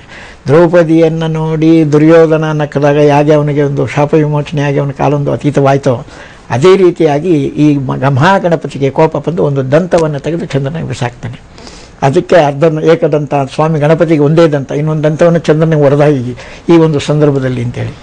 ಆಗ ಚಂದ್ರ ಅದನ್ನು ತಗೊಂಡು ಕ್ಷಮೆ ಕೇಳಿ ಬಂದಾಗ ಗಣಪತಿ ಹೇಳ್ತಾನೆ, ಆಯಿತು ನೀನು ಮಾಡಿ ತಪ್ಪು, ಆದರೂ ನಿನ್ನನ್ನು ಯಾರು ನನ್ನ ವ್ರತದ ದಿನ ನಿನ್ನನ್ನು ರಾತ್ರಿ ನೋಡ್ತಾರೋ ಅವ್ರಿಗೇನಾದರೂ ಸಂಕಷ್ಟಗಳು ಬರಲಿ ಅಂತೇಳಿ ಒಂದು ಶಾಪವನ್ನು ಕೊಡ್ತಾನೆ. ಹೀಗಾಗಿ ಸಂಕಷ್ಟ ಚತುರ್ಥಿ ದಿವಸ ಚಂದ್ರನನ್ನು ನೋಡಬಾರದು. ಆದರೆ ಅವನು ಚಂದ್ರನ ಪೂರ್ಣಚಂದ್ರ ಎಷ್ಟು ಚೆನ್ನಾಗಿರುತ್ತೆ ಅನ್ನೋದನ್ನು ವರ್ಣನೆ ಮಾಡಿದ್ರು. ಆದರೆ ಆ ಒಂದು ಶಾಪದಿಂದ ಚತುರ್ಥಿಯ ದಿನ ಚಂದ್ರನನ್ನು ನೋಡಬಾರ್ದು. ಯಾರು ನೋಡ್ತಾರೋ ಅವ್ರಿಗೆ ಏನಾದರೂ ಅವ್ರಿಗೆ ಅಪಘಾತ. ಅದಕ್ಕೆ ಬರಲಿ ನಮಗೆ ಕೃಷ್ಣನಿಗೆ ಆ ಒಂದು ಬಿಟ್ಟಿಲ್ಲ, ಜಗನ್ಯಾಮಕ ಕೃಷ್ಣನನ್ನೇ ಬಿಡಲಿಲ್ಲ ಚಂದ್ರನ ದರ್ಶನ ಮಾಡಿದ್ರಿಂದ. ಆದ್ದರಿಂದ ಚಂದ್ರ ವಿನಾಯಕರ ಚೌತಿ ದಿನ ಚಂದ್ರ ದರ್ಶನ ಇಲ್ಲ, ಇದ್ರೂ ಕೂಡ ಅವನು ಯಾರು ಗಮನಿಸಲ್ಲ. ಯಾಕೆಂದ್ರೆ ಆತ ಮಾಡಿ ತಪ್ಪಿನಿಂದ ಈ ಪುರಾಣಗಳಲ್ಲಿ ಚಂದ್ರನಿಗೂ ದೇವತೆಗಳು ಒಳ್ಳೆ ನೆಂಟಿದೆ. ಸರಿ ಸರಿ, ಕೃಷ್ಣನು ಕೂಡ ಚಂದ್ರ ವಂಶದಲ್ಲೇ ಅವತಾರ ಮಾಡ್ತಾನೆ. Correct correct. ಇನ್ನು ಚಂದ್ರನ ಬಗ್ಗೆ ಕೆಲವೊಂದು ಪ್ರಶ್ನೆಗಳನ್ನ ನಾವು ನೋಡೋದಾದ್ರೆ, ಎಲ್ಲರ ಮನಸ್ಸಲ್ಲಿ ಏನೇನು ಪ್ರಶ್ನೆಗಳು ಬರುತ್ತೆ ಅಂತ ಗಮನಿಸೋದಾದ್ರೆ, ಚಂದ್ರನ ಉತ್ಪತ್ತಿ ಹೇಗಾಯ್ತು ಈ ಬಗ್ಗೆ ಚರ್ಚೆ ಮಾಡಿದ್ವಿ ನಾವು ಈಗಾಗಲೇ. ಸಮುದ್ರ ಮಂಥನ ಸಂದರ್ಭದಲ್ಲಿ ಚಂದ್ರನ ಉತ್ಪತ್ತಿ ಆಯಿತು ಅಂತ. ಇನ್ನು ಪುರಾಣಗಳಲ್ಲಿ ಏನೇನೋ ಉಲ್ಲೇಖಗಳಿದೆ ಚಂದ್ರನ ಬಗ್ಗೆ, ಈಗಷ್ಟೇ ನಮ್ಮ ತಜ್ಞರು ತಿಳಿಸ್ಕೊಡ್ತಾ ಇದ್ರು. ಹಾಗೆಯೇ ಚಂದ್ರನಿಗೂ ಮತ್ತೆ ದೇವತೆಗಳಿಗೂ ಇರುವಂತ ಸಂಬಂಧ ಏನು ಅನ್ನುವಂಥದ್ದು. ಚಂದ್ರ ಕೂಡ ದೇವತೆನೇ, ದೇವತೆಗಳಲ್ಲಿ ಚಂದ್ರ ಕೂಡ ಒಬ್ಬನು ಅನ್ನುವಂಥದ್ದು. ಇನ್ನು ಚಂದ್ರನಿಂದ ಭೂಮಿಗೆ ಏನ್ ಪ್ರಯೋಜನ ಈ ಬಗ್ಗೆ ಮಾತಾಡ್ತೀವಿ. ಹಾಗೆ ಚಂದ್ರನನ್ನ ಮನಕಾರಕ ಅಂತಾರೆ, ಅವನನ್ನ ಔಷಧಿಗಳ ಅಧಿಪತಿ ಅಂತ ಕೂಡ ಕರೀತಾರೆ. ಇದು ಯಾಕೆ? ಈ ಪಾಯಿಂಟ್ ಅನ್ನ ನಾವು ಮಾತಾಡ್ತಾ ಇದ್ವಿ. ಶ್ರೀರಾಮನನ್ನ ರಾಮಚಂದ್ರ ಅಂತ ಕರೀತಾರೆ, ಶಿವನ ಜೊತೆಯಲ್ಲೂ ಕೂಡ ಚಂದ್ರ ಇದ್ದಾನೆ. ಸೊ ಹೀಗಾಗಿ ದೇವತೆಗಳ ಜೊತೆ ಅವನು ಬೆತ್ತು ಹೋಗಿರುವಂಥದ್ದು. ಡಾಕ್ಟರ್ ಶಲಪಿಳ ಅಯ್ಯಂಗಾರ್ ಅವ್ರ ಜೊತೆಗೆ ಮಾತಾಡ್ತೀನಿ. ಡಾಕ್ಟರ್ ಶಲಪಿಳ ಅಯ್ಯಂಗಾರ್ ಅವರೇನೋ ನೀವು ಹೇಳ್ತಾ ಇದ್ರಿ ಚಂದ್ರ ಮನಕ್ಕಾರಕ ಅಂತ ಹೇಳಿದ್ದೇನೆ. ಇವಾಗ ನೋಡಿ, ಮನಕ್ಕಾರಕ ಅವನು ಸರಿಯಾದಂಥ ಸ್ಥಾನಮಾನದಲ್ಲಿದ್ದರೆ ಜಾತಕದಲ್ಲಿ ನಮ್ಮ ಮನಸ್ಸು ಕೂಡ ಪ್ರಸನ್ನವಾಗಿರುತ್ತೆ, ಸಂತೋಷವಾಗಿರುತ್ತೆ. ಆದರೆ ಅವನು ಸರಿ ಇಲ್ಲ ಅಂದ ಪಕ್ಷದಲ್ಲಿ ನಮ್ಮ ಮನಸ್ಸಿನಲ್ಲೂ ಕೂಡ ಏರುಪೇರುಗಳಾಗುತ್ತೆ ಅಂತ. ಅವನನ್ನ ಔಷಧಿಗಳ ಅಧಿಪತಿ ಅಂತ ಕೂಡ ಕರೀತಾರಂತೆ. ಏನಕ್ಕೋಸ್ಕರ? ಈ ಮನಕ್ಕಾರಕ ಅನ್ನೋದು ಜೊತೆಗೆ ಔಷಧಿಗಳಿಗೂ ಕೂಡ ಅಧಿಪತಿ ಅನ್ನುವಂಥದ್ದು ಯಾವ ತರ ಲಿಂಕ್ ಇದಕ್ಕೆ ಅಂತ?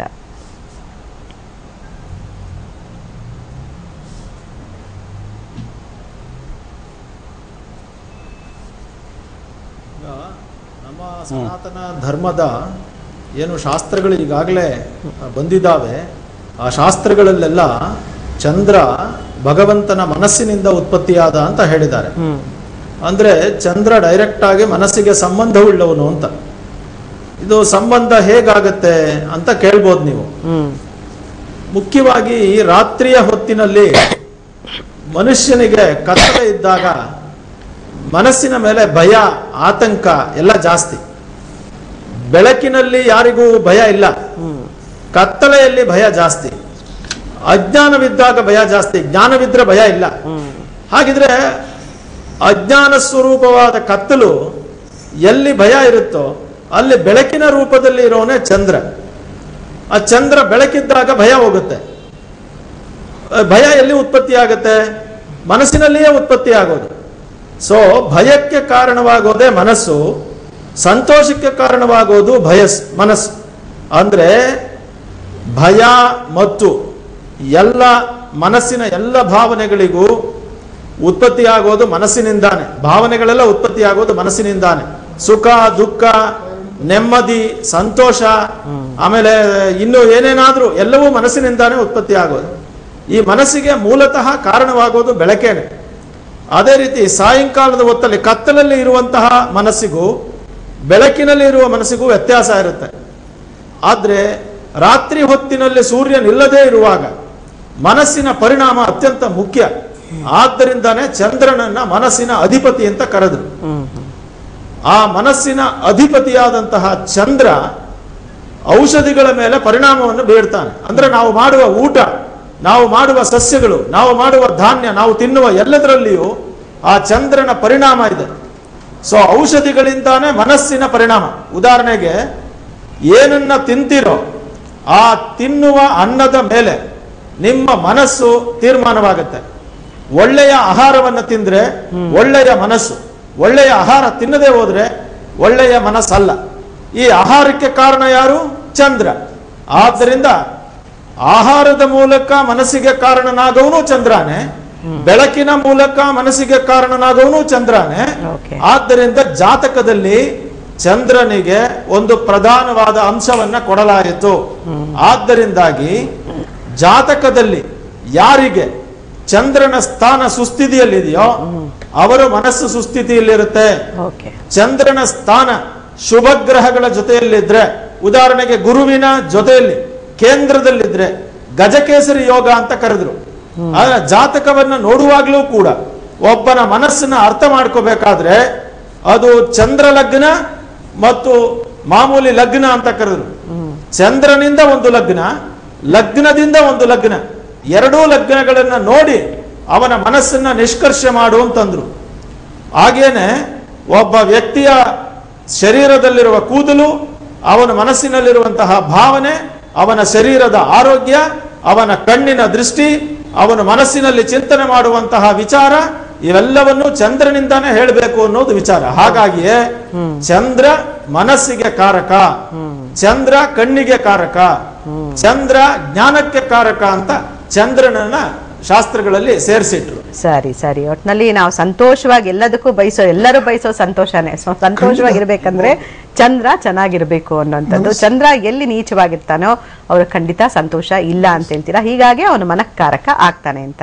ಇನ್ನು ಜ್ಯೋತಿಷ್ಯದಲ್ಲಿ ಯಾವ್ಯಾವ ಕಾರಣಗಳಿಗೆ ಚಂದ್ರನನ್ನ ಮುಖ್ಯವಾಗಿ ನೋಡ್ತಾರೆ, ಅವನನ್ನ ನೋಡಿನೇ ಕೆಲವೊಂದು ಮುಹೂರ್ತಗಳನ್ನ ಕೂಡ ಫಿಕ್ಸ್ ಮಾಡ್ತಾರೆ ಅಂತ ಹೇಳಲಾಗುತ್ತೆ. ಹಾಗೇನೆ ಚಂದ್ರನ ಪ್ಲೇಸ್ಮೆಂಟ್ ನ ನೋಡಿನೇ ಕ್ಯಾಲೆಂಡರ್ಗಳು ಕೂಡ ರಚನೆ ಆಗುತ್ತೆ. ಅಂದ್ರೆ ಯಾವ ದಿವಸ ಹಬ್ಬ ಹರಿದಿನಗಳು ಬರೋದು, ಏನು ಎತ್ತ, ಇದನ್ನೆಲ್ಲ ಡಿಸೈಡ್ ಮಾಡೋದು ಕೂಡ ಚಂದ್ರನ ಸ್ಥಿತಿಗತಿಗಳನ್ನ ಅರಿತು ಅನ್ನುವಂಥ ಮಾತುಗಳು ಕೂಡ ಕೇಳಿಬರುತ್ತೆ. ಈ ಬಗ್ಗೆ ಚರ್ಚೆ ಮುಂದುವರಿಸ್ತೀನಿ ಒಂದು ಚಿಕ್ಕ ಬ್ರೇಕ್ ಆದ್ಮೇಲೆ.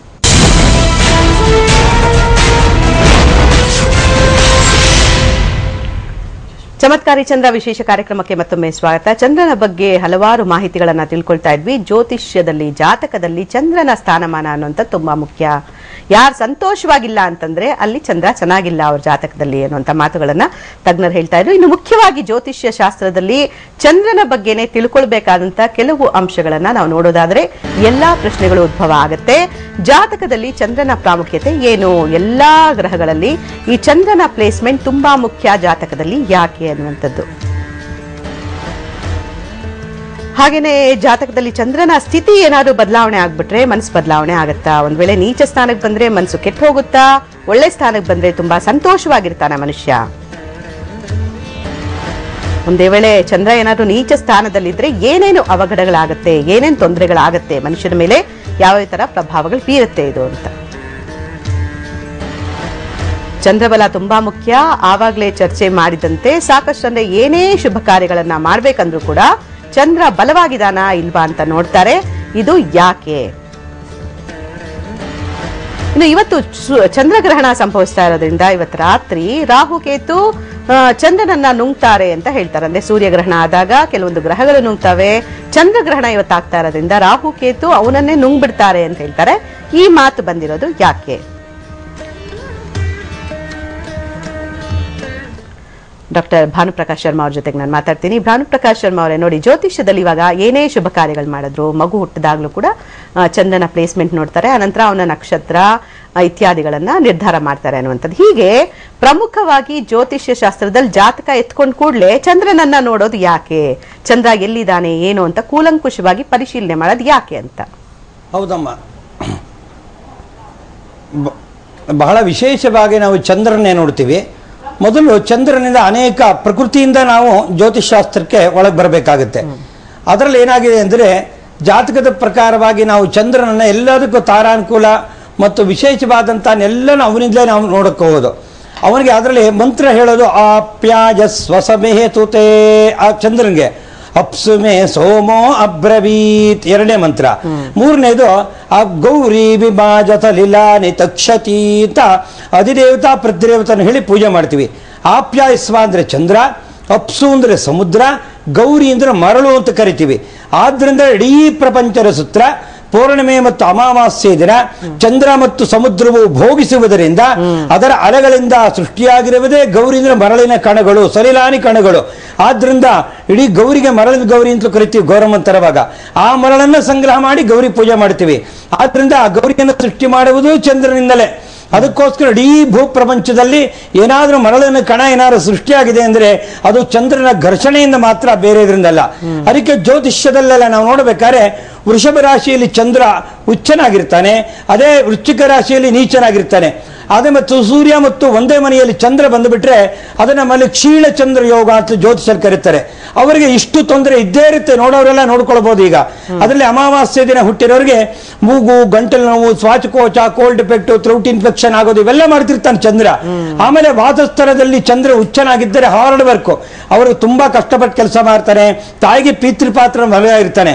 ಅದೇ ಚಂದ್ರ ನೀಚ ಆಗಿಬಿಟ್ರೆ, ವೃಶ್ಚಿಕದಲ್ಲಿ ನೀಚ ಆಗಿರ್ತಾನಲ್ಲ, ಅವರು ವ್ಯಾಪಾರ ವಹಿವಾಟುಗಳಲ್ಲಿ ಅಲ್ಲೆಲ್ಲ ಉಚ್ಚ ಆಯ್ತು, ಇಲ್ಲಿ ನೀಚ ಆಗ್ತಾರೆ. ಹುಟ್ಟಿದ ಊರಿನಲ್ಲಿ ವಾಸ ಮಾಡುವ ಯೋಗವಿಲ್ಲ. ಇಡೀ ನೀವು ಯಾರೇ ಜ್ಯೋತಿಷಾಸ್ತ್ರದಲ್ಲಿ ವೃಶ್ಚಿಕ ರಾಶಿ ತಗೊಳ್ಳಿ, ಅವರೆಲ್ಲ ವಿದೇಶದಲ್ಲಿ ವಾಸ ಮಾಡ್ತಿರ್ತಾರೆ, ಅಥವಾ ಹುಟ್ಟಿದ ಊರಿನವ್ರು ಬಿಟ್ಟು ಬೆಂಗಳೂರು ಬೇರೆ ಬೇರೆ ಗ್ರಾಮಗಳಲ್ಲಿ ವಾಸ ಮಾಡ್ತಿರ್ತಾರೆ.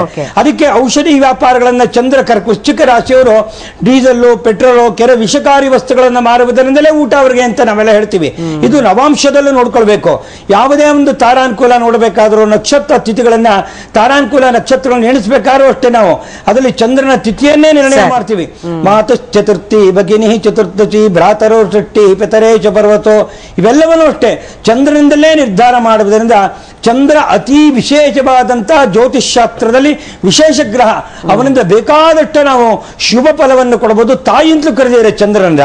ಅದರಿಂದ ಇನ್ನೂ ಅನೇಕ ವಿಚಾರಗಳನ್ನ ತಿಳ್ಕೊಳ್ತಾ ಹೋಗೋಣ. ಸರಿ ಸರಿ, ಮಾತೃಕಾರಕ ಚಂದ್ರ ಅಂತ ಕೂಡ ಹೇಳಲಾಗುತ್ತೆ ಅಂತ.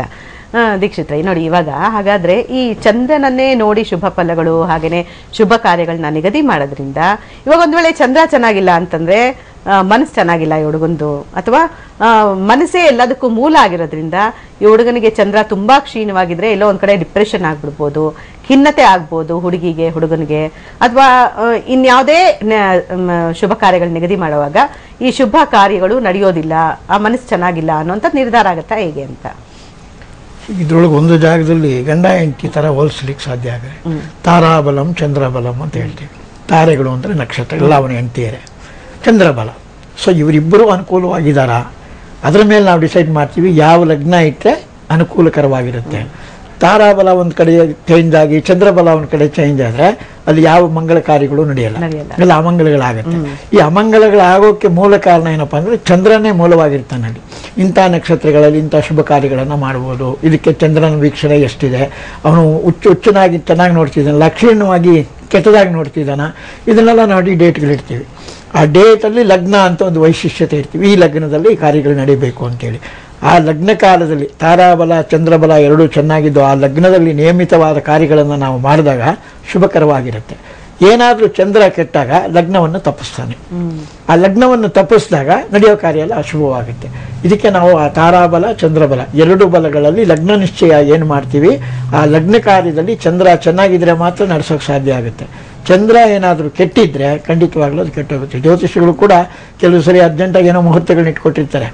ಆ ಮುಹೂರ್ತಗಳನ್ನು ಮೀರಿ ಕಾರ್ಯಗಳನ್ನು ಮಾಡ್ತಾರೆ. 8:15 ಗಂಟೆ ಗೃಹ ಪ್ರವೇಶ ಮಾಡ್ತಿರ್ತಾರೆ, ಹಸು ಬಂದಿರಲ್ಲ, ಗೋ ಪ್ರವೇಶ ಐತಿ ಗೃಹ ಪ್ರವೇಶ, ಗೋ ಬರಬೇಕು ಆಮೇಲೆ ಗೃಹ ಪ್ರವೇಶ ಆಗಬೇಕು, 9:30 ಗಂಟೆ ಆಗಿಬಿಡುತ್ತೆ. ಅದಕ್ಕೆ ಕಾರಣ ಯಾರಪ್ಪ ಅಂದರೆ ಚಂದ್ರ.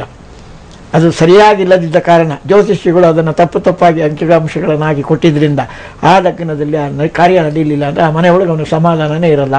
ಮದುವೆ ಮಾಡ್ತಾರೆ, ಲಗ್ನ ಮೀರೋಗಿರುತ್ತೆ, ಗಂಡ ಹೆಂಡತಿ ಚೆನ್ನಾಗಿರಲ್ಲ, ಮಕ್ಕಳುಗಳು ಹುಟ್ಟಿರ್ತಾರೆ, ಜಾತಕ ಬರೆಸ್ತಾರೆ, ಜಾತಕದಲ್ಲಿ ತಪ್ಪಾಗಿದ್ರೆ ಅವರ ಕರ್ಮಗಳು ಚೆನ್ನಾಗಿರುತ್ತೆ, ಏನ್ ನಡಿಬೇಕು ಅದು ನಡೆಯೋದಿಲ್ಲ. ಇದಕ್ಕೆ ಎಲ್ಲದಕ್ಕೂ ಕಾರಣ ಈ ತಾರಾಬಲ ಚಂದ್ರಬಲ. ಸರಿ, ಇವಾಗ ನೋಡಿ ಸೂರ್ಯನಿಗೆ ಪ್ರತಿನಿತ್ಯ ಅರ್ಘ್ಯ ಕೊಡಬೇಕು, ಅವನು ಆರೋಗ್ಯವನ್ನ ಕೊಡೋನು ಸೂರ್ಯ ಅಂತ ಹೇಳ್ತಾರೆ. ಹಾಗೇನೆ ಬೇರೆ ಬೇರೆ ಆದಿತ್ಯನ ಉಪಾಸನೆಗೆ ಹಲವಾರು ಕ್ರಮಗಳಿದೆ. ಅದೇ ರೀತಿ ಇವಾಗ ಚಂದ್ರ ಕ್ಷೀಣವಾಗಿದ್ದಾನೆ, ಚಂದ್ರ ನೀಚವಾಗಿದ್ದಾನೆ ಅಂದ್ರೆ ಚಂದ್ರ ಆರಾಧನೆಗೆ ಏನಾದ್ರು ಕ್ರಮಗಳಿದೆಯಾ? ಚಂದ್ರನಿಗೂ ಕೂಡ ಅನೇಕ ಚಂದ್ರ ಮಂತ್ರ ಅಂತಾನೆ ಆಪ್ಯಾಯ ಸ್ವಸಮೇಜತೆ ಅಂತ ಆಗಲೇ ವೇದ ಮಂತ್ರದಲ್ಲಿ ಹೇಳಿದ್ದಾರೆ. ಆ ಚಂದ್ರ ಅಂತ ಹೇಳಿದ್ರೆ ಆ ಚಂದ್ರನಿಗೆ ಪಲಾಶ ಸರ್ವಕಾಮದಹ ಅಂತ ಒಂದೊಂದು ನವಗ್ರಹ ದೇವತೆಗಳಿಗೆ ಒಂದೊಂದು ರೀತಿಯಾದ ಸಮಿತ್ತುಗಳನ್ನ ಉಲ್ಲೇಖ ಮಾಡುತ್ತದೆ ಶಾಸ್ತ್ರ. ಈ ಅರ್ಕೇಣ ವ್ಯಾಧಿನಾಶ ಸ್ಯಾತ್, ಪಲಾಶ ಸರ್ವಕಾಮದಃ, ಖದಿರೇಣ ಅರ್ಥವೃದ್ಧಿ ಸ್ಯಾತ್, ಅಪಾಮಾರ್ಗಸ್ತು ಪುತ್ರದಃ, ಆಮೇಲೆ ಅಶ್ವತ್ಥೇನ ಪ್ರಜಾವೃದ್ಧಿ, ಉದುಂಬರ ಬಲಂ, ಶಮೀ ಶಮಯತೆ ಪಾಪಂ, ದೂರ್ವಾದ ಆಯುಷ್ಯವರ್ಧನಂ, ಕುಶೇನ ಬ್ರಹ್ಮವರ್ಚಸ್ಯಾತ್ ಅಂತ ಒಂದೊಂದು ಸಮಿತಿಗಳಿಂದ ನಾವು ಹೋಮಗಳನ್ನು ಮಾಡಿದಾಗಲೂ ಕೂಡ ಒಂದೊಂದು ರೀತಿಯಾದ ಫಲಗಳನ್ನು ಹೇಳ್ತಾರೆ. ಹೀಗಾಗಿ ಈ ಚಂದ್ರನ ಆರಾಧನೆಯು ಕೂಡ ಚಂದ್ರ ಶಾಂತಿ ಅಂತಾನೆ ಇದೆ. ವಿಶೇಷವಾಗಿ ಜಾತಕದಲ್ಲಿ ಆ ಸೂರ್ಯ ಚಂದ್ರನ ಜೊತೆಯಲ್ಲಿ, ಸೂರ್ಯ ಗ್ರಹದ ಜೊತೆಯಲ್ಲಿ ಯಾವ ಗ್ರಹಗಳಿದ್ರೂ ಕೂಡ ಅದೆಲ್ಲ ಡಿಮ್ ಆಗಿರ್ತದೆ. ಉದಾಹರಣೆಗೆ ಹೊರಗಡೆ ನಾವು ಸೂರ್ಯನನ್ನು ನೋಡ್ಬೋದು, ಆ ಸೂರ್ಯನ ಮುಂದೆ ನಾವು ಊದಿನ ಕಡ್ಡಿ ಹಿಡ್ಕೊಂಡ್ರೆ ಅದು ಹತ್ತಿದ ಹಾಗೆ ಕಾಣೋದಿಲ್ಲ, ಅಥವಾ ಒಂದು ದೀಪವನ್ನು ಹಚ್ಚಿದ್ರೆ ಕಾಣೋದೇ ಇಲ್ಲ. ಸೂರ್ಯನ ಮುಂದೆ ಎಲ್ಲ ಗ್ರಹಗಳು ಶಾಂತ ಇರ್ತವೆ. ಹೀಗಾಗಿ ಆ ಸೂರ್ಯ ಇದ್ದಂತಹ ಮನೆಯಲ್ಲಿ ಚಂದ್ರನೂ ಕೂಡ ಇದ್ದ ಅಂತ ಆದಾಗ ಸ್ವಲ್ಪ ಡಿಮ್ ಇರ್ತಾನೆ, ಅಥವಾ ಚಂದ್ರ ವಕ್ರ ಆಗಿದ್ದಾಗ ಆ ಫಲಗಳು, ಮದುವೆಗೆ ಅನೇಕ ಅಡೆತಡೆಗಳು ಬರಲಿಕ್ಕೆ ಅವಕಾಶ ಇದೆ. ಆಗಲೇನೆ ಹೇಳ್ತಾ ಇದ್ರು, ಮನಸ್ಸಿಗೆ ಕಾರಕ ಚಂದ್ರ, ಮನಸ್ಸಿನಿಂದಲೇನೆ ಚಂದ್ರಮ ಮನಸೋ ಜಾತಃ ಅಂತ. ಮನಸ್ಸೇ ಎಲ್ಲದಕ್ಕೂ ಕೂಡ ಕಾರಣ. ಮನಯೇವ ಮನುಷ್ಯಾಣಂ ಕಾರಣಂ ಬಂಧ ಮೋಕ್ಷಯೋಹೋ ಅಂತ. ಮನಸ್ಸೇ ಅದು ಬಂಧನಕ್ಕೂ ಕಾರಣ ಆಗ್ತದೆ, ಮೋಕ್ಷಕ್ಕೂ ಕಾರಣ ಆಗ್ತದೆ. ಹೀಗಾಗಿ ಮನಸ್ಸನ್ನ ನಾವು ಚೆನ್ನಾಗಿ ನಾವು ಹತೋಟಿಯಲ್ಲಿ ಇಟ್ಕೊಳ್ಬೇಕು. ಹೀಗಾಗಿ ಮನೋನಿಯಾಮಕರಾದ ರುದ್ರದೇವರ ಉಪಾಸನೆ ಮಾಡಬೇಕಾದ್ರೆ ಆ ತಲೆ ಮೇಲೆ ಚಂದ್ರನೂ ಕೂಡ ಇದ್ದಾನೆ. ಹೀಗಾಗಿ ಲಲಿತ ಚಂದ್ರ ನಿಭಾನನ ಸುಸ್ಮಿತಂ ಅಂತ ಅವರ ರುದ್ರದೇವರನ್ನು ಕೂಡ ಸ್ತೋತ್ರ ಮಾಡೋದಿದೆ. ಅವನ ಒಂದು ಆರಾಧನೆ ಅಂದ್ರೆ ತಂಡುಲ ಅಭಿಮಾನಿ, ತಂಡುಲವೇ ಬಿಳಿ ಬಣ್ಣ, ಆ ಅಕ್ಕಿಯೇ ಅವನ ಧಾನ್ಯ ಅಂತ ಅವನಿಗೆ ಪಾಲಾಶ ಸಮಿತ್ ಅಂದ್ರೆ ಮುತ್ತುಗದ ಕಟ್ಟಿಗೆಯಿಂದ ಹೋಮವನ್ನ ಮಾಡಿದಾಗ ಚಂದ್ರನ ದೋಷಗಳು ಏನಾದರೂ ಕೂಡ ಇದ್ರೆ ಅದರಿಂದ ಸಂತಾನಕ್ಕೋ ಅಥವಾ ವಿವಾಹಕ್ಕೋ ಅಥವಾ ಮಾನಸಿಕವಾದ ಕಿರಿಕಿರಿಯೋ ಇತ್ಯಾದಿಗಳಿದ್ರೆ ಅದೆಲ್ಲವೂ ಕೂಡ ನಿವೃತ್ತಿಯಾಗಿ ಆ ಪಲಾಶ ಸರ್ವಕಾಮದ, ನಾವು ಬಯಸಿದ್ದನ್ನ ಎಲ್ಲವನ್ನೂ ಕೂಡ ಕೊಡತಕ್ಕಂತಹದ್ದು ಆ ಚಂದ್ರನ ಆರಾಧನೆ. ಹೀಗಾಗಿ ಯಾವ ರೀತಿ ನಾವು ಸೂರ್ಯನ ಆರಾಧನೆಯನ್ನ ಆದಿತ್ಯ ಹೃದಯಾದಿ ಪಾರಾಯಣ, ಹಾಗೆ ಸೂರ್ಯ ಸ್ತೋತ್ರ, ಸೂರ್ಯಾರ್ಘ್ಯ ಕೊಡ್ತೀವೋ ಹಾಗೆ ಚಂದ್ರನಿಗೂ ಕೂಡ ನಾವು ವಿಶೇಷವಾದ ಆರಾಧನೆಯನ್ನು ಮಾಡುವ ಪದ್ಧತಿ ಇದೆ, ಅದನ್ನು ಮಾಡಬೇಕು. ಸರಿ ಡಾಕ್ಟರ್ ಶೆಲ್ಲಪ್ಪ ಅಯ್ಯಂಗಾರ್ ಅವರೇ, ನೋಡಿ ಈಗ ಹುಣ್ಣಿಮೆ ಅಮಾವಾಸ್ಯೆ ಅನ್ನುವಂಥದ್ದು, ಹುಣ್ಣಿಮೆ ಅಂದ ಕೂಡಲೇ ಚಂದ್ರನೇ ಬರುವಂಥದ್ದು ಮನಸ್ಸಿಗೆ. ಇವಾಗ ಈ ಹುಣ್ಣಿಮೆ ಅಮಾವಾಸ್ಯೆಗಳ ದಿವಸ ಮನುಷ್ಯನ ಮೇಲೆ ಅತ್ಯಂತ ವ್ಯತಿರಿಕ್ತವಾದಂಥ ಪರಿಣಾಮಗಳಾಗುತ್ತೆ. ಅಂದರೆ ಸ್ವಲ್ಪ ವೀಕ್ ಮೈಂಡೆಡ್ ಆಗಿರೋರಿಗೆ ಎಲ್ಲಾನು ಈ ಹುಣ್ಣಿಮೆ ಅಮಾವಾಸ್ಯೆಗಳು ಪರಿಣಾಮ ಬೀರುತ್ತೆ ಅಂತ ಕೆಲವರು ಅಲ್ಲಗಳಿತಾರೆ. ಅಂದರೆ ಯಾವುದೇ ರೀತಿ ಸಂಬಂಧಗಳಿಲ್ಲ ಅಂತ ಹೇಳ್ತಾರೆ ಸೈಂಟಿಫಿಕ್ ಆಗಿ. ಆದರೆ ನೋಡಿ, ಪ್ರಕೃತಿಯ ಮೇಲೆ ಇದರ ಪ್ರಭಾವ ನೋಡಿದಾಗ ಸಮುದ್ರದಲ್ಲಿ ಆ ಅಲೆಗಳ ಮೇಲೂ ಕೂಡ ಹುಣ್ಣಿಮೆ ಅಮಾವಾಸ್ಯೆ ಅನ್ನುವಂಥದ್ದು ಏರಿಳಿತಗಳನ್ನು ಮಾಡುತ್ತೆ.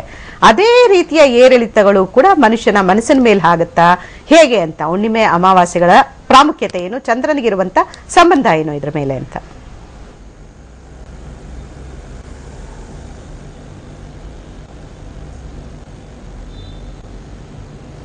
ಚಂದ್ರ ಭೂಮಿಯನ್ನ ಸುತ್ತುತ್ತಾ ಇರ್ತಾನೆ, ಅದು ಎಲ್ಲರೂ ಒಪ್ಕೊಂಡಿರುವಂತಹ ವಿಷಯ, ಸೈನ್ಸು ಕೂಡ ಒಪ್ಕೊಳ್ಳುವಂತಹ ವಿಷಯ. ನೀವು 8-9ನೇ ಕ್ಲಾಸಲ್ಲಿ ಬರುವಂತಹದ್ರಲ್ಲೇ ಚಂದ್ರ ನವಗ್ರಹಗಳ ಬಗ್ಗೆ ಅಂದರೆ ಸೋಲಾರ್ ಸಿಸ್ಟಮ್ ಬಗ್ಗೆ ವಿವರಿಸುವಾಗ ನಿಮಗೆ ಚಂದ್ರ ಭೂಮಿಯ ಮೇಲೆ ಮಾಡುವಂತಹ ಪರಿಣಾಮಗಳನ್ನು, ಆ ಪೌರ್ಣಿಮೆಯ ದಿನ ಹೆಚ್ಚು ಉಬ್ಬರಗಳು ಮತ್ತು ಅಮಾವಾಸ್ಯೆ ದಿನ ಏನು ಭರತಗಳು ಉಂಟಾಗುವುದನ್ನು ಪುಸ್ತಕಗಳಲ್ಲೇ ಪ್ರಕಟ ಮಾಡಿದ್ದಾರೆ. ಸೊ ಹಾಗಾಗಿ ಪ್ರಕೃತಿಯ ಮೇಲೆ ಚಂದ್ರನ ಮತ್ತು ಸೂರ್ಯನ ಪ್ರಭಾವವನ್ನು ವಿಜ್ಞಾನ ಯಾವ ಕಾರಣಕ್ಕೂ ಅದು ಬಹಳ ತುಂಬ ಸ್ಪಷ್ಟವಾಗಿ ನಿರೂಪಿಸಿದೆ. ಈಗ ಉಬ್ಬರವಿಳಿತವಾಗೋ ಹಾಗೇನೆ ಮನುಷ್ಯರ ಮನಸ್ಸಿನ ಮೇಲೆ ಪರಿಣಾಮಗಳು ಉಂಟಾಗುತ್ತಾ ಇಲ್ವಾ ಅನ್ನೋದಷ್ಟೇ ಚರ್ಚೆ. ಪ್ರಕೃತಿಯ ಮೇಲೆ ಪರಿಣಾಮ ಉಂಟಾಗುತ್ತೆ ಅನ್ನೋದನ್ನ ಯಾರೂ ಅಲ್ಲಗಳೆದಿಲ್ಲ. ಬೇರೆ ಗ್ರಹಗಳಾದಂತಹ ಮಂಗಳ, ಗುರು, ಶುಕ್ರ ಈ ಗ್ರಹಗಳಿಂದ ಏನಾದರೂ ಪರಿಣಾಮ ಇದೆಯಾ ಇಲ್ವಾ ಅಂತ ಚರ್ಚೆ ನಡೀತಾ ಇದೆ. ಆದರೆ ಚಂದ್ರನ ಮತ್ತು ಸೂರ್ಯನ ಮತ್ತು ಭೂಮಿಯ ಸಂಬಂಧವನ್ನ ಯಾವ ವಿಜ್ಞಾನವೂ ಕೂಡ ಅದು ನಿರಾಕರಿಸೋದಿಲ್ಲ. ಮನುಷ್ಯನ ಉಬ್ಬರ ಇಳಿತಗಳನ್ನು 1,00,000 ವರ್ಷ ನೀವು ಹಳ್ಳಿಯಲ್ಲಿ ನೋಡಿದ್ರೆ ಗಾದೆನಕ್ಕೆ ಹೇಳ್ತಾರೆ, ಅಮಾವಾಸ್ಯೆ ಬಂದ್ರೆ ಹಿಂಗಾಡ್ತಾನೆ, ಪೌರ್ಣಿಮೆ ಬಂದ್ರೆ ಹಿಂಗಾಡ್ತಾನೆ ಅಂತ ಜನ ಹೇಳ್ತಾರೆ. ಸೊ ಜನ ಯಾಕೆ ಹೇಳ್ತಾರೆ ಅಂತಂದ್ರೆ ಸುಮ್ಮನೆ ಹೇಳಲ್ಲ, ಅವರು ಜನ ಅದನ್ನ ನೋಡ್ತಾ ಬಂದಿದ್ದಾರೆ. ಇದು ಅಲ್ಲದೆ ದೊಡ್ಡ ದೊಡ್ಡ ವಿಜ್ಞಾನಿಗಳೇ, ಮಾನವವಿಜ್ಞಾನಿಗಳು ದೊಡ್ಡ ದೊಡ್ಡ ಬೇರೆ ದೇಶಗಳಲ್ಲೇ, ಅಮೆರಿಕಾದಂತಹ ದೇಶಗಳಲ್ಲೇನೆ ಈಗ ಮನಸ್ಸಿನ ಮೇಲೆ ಪರಿಣಾಮ ಆಗಬಹುದು ಅನ್ನೋದನ್ನ ಮನೋವಿಜ್ಞಾನಿಗಳು ಹೇಳ್ತಾ ಇದ್ದಾರೆ. ಆದ್ರಿಂದ ಇದಮಿತ್ತಮ್ ಅಂತ ತೀರ್ಮಾನ ಮಾಡೋದಕ್ಕೆ ಸ್ಪಷ್ಟವಾಗಿ ಏನು ಇಲ್ಲದೆ ಹೋದ್ರೂ ನಮ್ಮ ಭಾರತೀಯರ ನಂಬಿಕೆಗಳ ಪ್ರಕಾರ ಆ ಚಂದ್ರನ ಮೇಲಿನ ಪರಿಣಾಮ ಅಂತಹ ಮನೋವಿಕಾರ ಮತ್ತು ಮನೋ ದೌರ್ಬಲ್ಯ ಯಾರಿಗೆ ಇರ್ತದೋ ಅವರ ಮೇಲೆ ಪರಿಣಾಮ ಉಂಟು ಮಾಡೇ ಮಾಡುತ್ತೆ ಅನ್ನೋದು ಅದು ಬಹಳ ದೀರ್ಘಕಾಲದಿಂದ ನಡ್ಕೊಂಡು ಬಂದಿರೋ ಎಲ್ಲರಿಗೂ ಕಣ್ಣಿಗೆ ಕಾಣ್ತಾ ಇರುವಂತಹ ಸಂಗತಿ. ಕೆಲವರು ಇಲ್ಲ ಇಲ್ಲ ಇದು ಬೇರೆ ಕಾರಣಕ್ಕೆ, ಇದು ಕಾಕತಾಳೀಯ ಅಂತ ಎಲ್ಲ ಹೇಳ್ಬೋದು. ಎಲ್ಲ ಎಷ್ಟು ದಿನ ಕಾಕತಾಳೀಯ ಅಂತ ಹೇಳ್ತೀರಿ? ಯಾವುದೋ ಒಂದು ಸಂಬಂಧವನ್ನು ಹೇಳಲೇಬೇಕಾಗುತ್ತೆ. ಆ ಸಂಬಂಧವನ್ನು ಒಪ್ಕೊಳ್ಳೋ ಒಂದು ಕಾಲ ಬರುತ್ತೆ ಅಂತ ನನ್ನ ಅಭಿಪ್ರಾಯ. ಬಟ್ ಸನಾತನ ಧರ್ಮದ ಕೆಲವು ನಂಬಿಕೆಗಳ ಪ್ರಕಾರ ಚಂದ್ರನ ಮೇಲಿನ ಆ ಒಂದು ಪೌರ್ಣಿಮೆಯ ದಿನ ಪರಿಣಾಮಗಳು ಇದ್ದೇ ಇರುತ್ತೆ.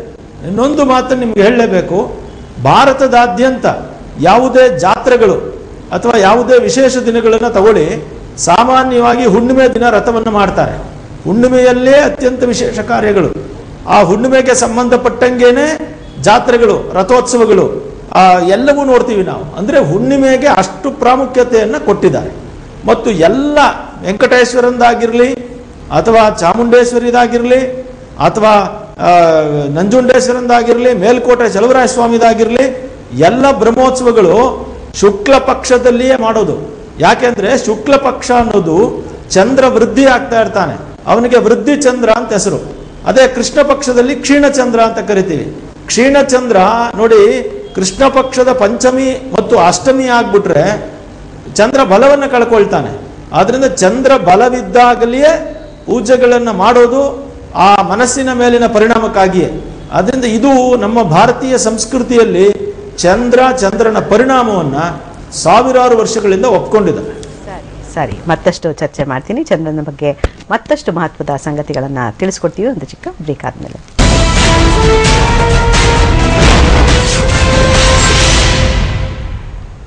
ಚಮತ್ಕಾರಿ ಚಂದ್ರ ವಿಶೇಷ ಕಾರ್ಯಕ್ರಮಕ್ಕೆ ಮತ್ತೊಮ್ಮೆ ಸ್ವಾಗತ. ಕೆಲವೊಂದು ಮುಖ್ಯವಾದಂತಹ ಅಂಶಗಳನ್ನ ಚಂದ್ರನ ಬಗ್ಗೆ ನೋಡೋದಾದ್ರೆ, ಈ ಚಂದ್ರಗ್ರಹಣದಿಂದ ಏನೇನು ಪರಿಣಾಮಗಳು ಆಗತ್ತೆ, ಪ್ರಕೃತಿ ಆಗಿರ್ಬೋದು, ಮನುಷ್ಯ ಆಗಿರ್ಬೋದು, ಹೀಗೆ ಚಂದ್ರಗ್ರಹಣದ ಪರಿಣಾಮಗಳೇನೇನು, ಇನ್ನು ಚಂದ್ರಗ್ರಹಣದ ಎಷ್ಟು ಬಾರಿ ಚಂದ್ರಗ್ರಹಣವಾಗುತ್ತೆ, ಒಂದು ವರ್ಷದಲ್ಲಿ ಎಷ್ಟು ಬಾರಿ ಗ್ರಹಣಗಳು ಸಂಭವಿಸುತ್ತೆ, ಅದು ಚಂದ್ರಗ್ರಹಣ ಅನ್ನುವಂಥದ್ದು ಎಷ್ಟು ಸಲ ಆಗತ್ತೆ,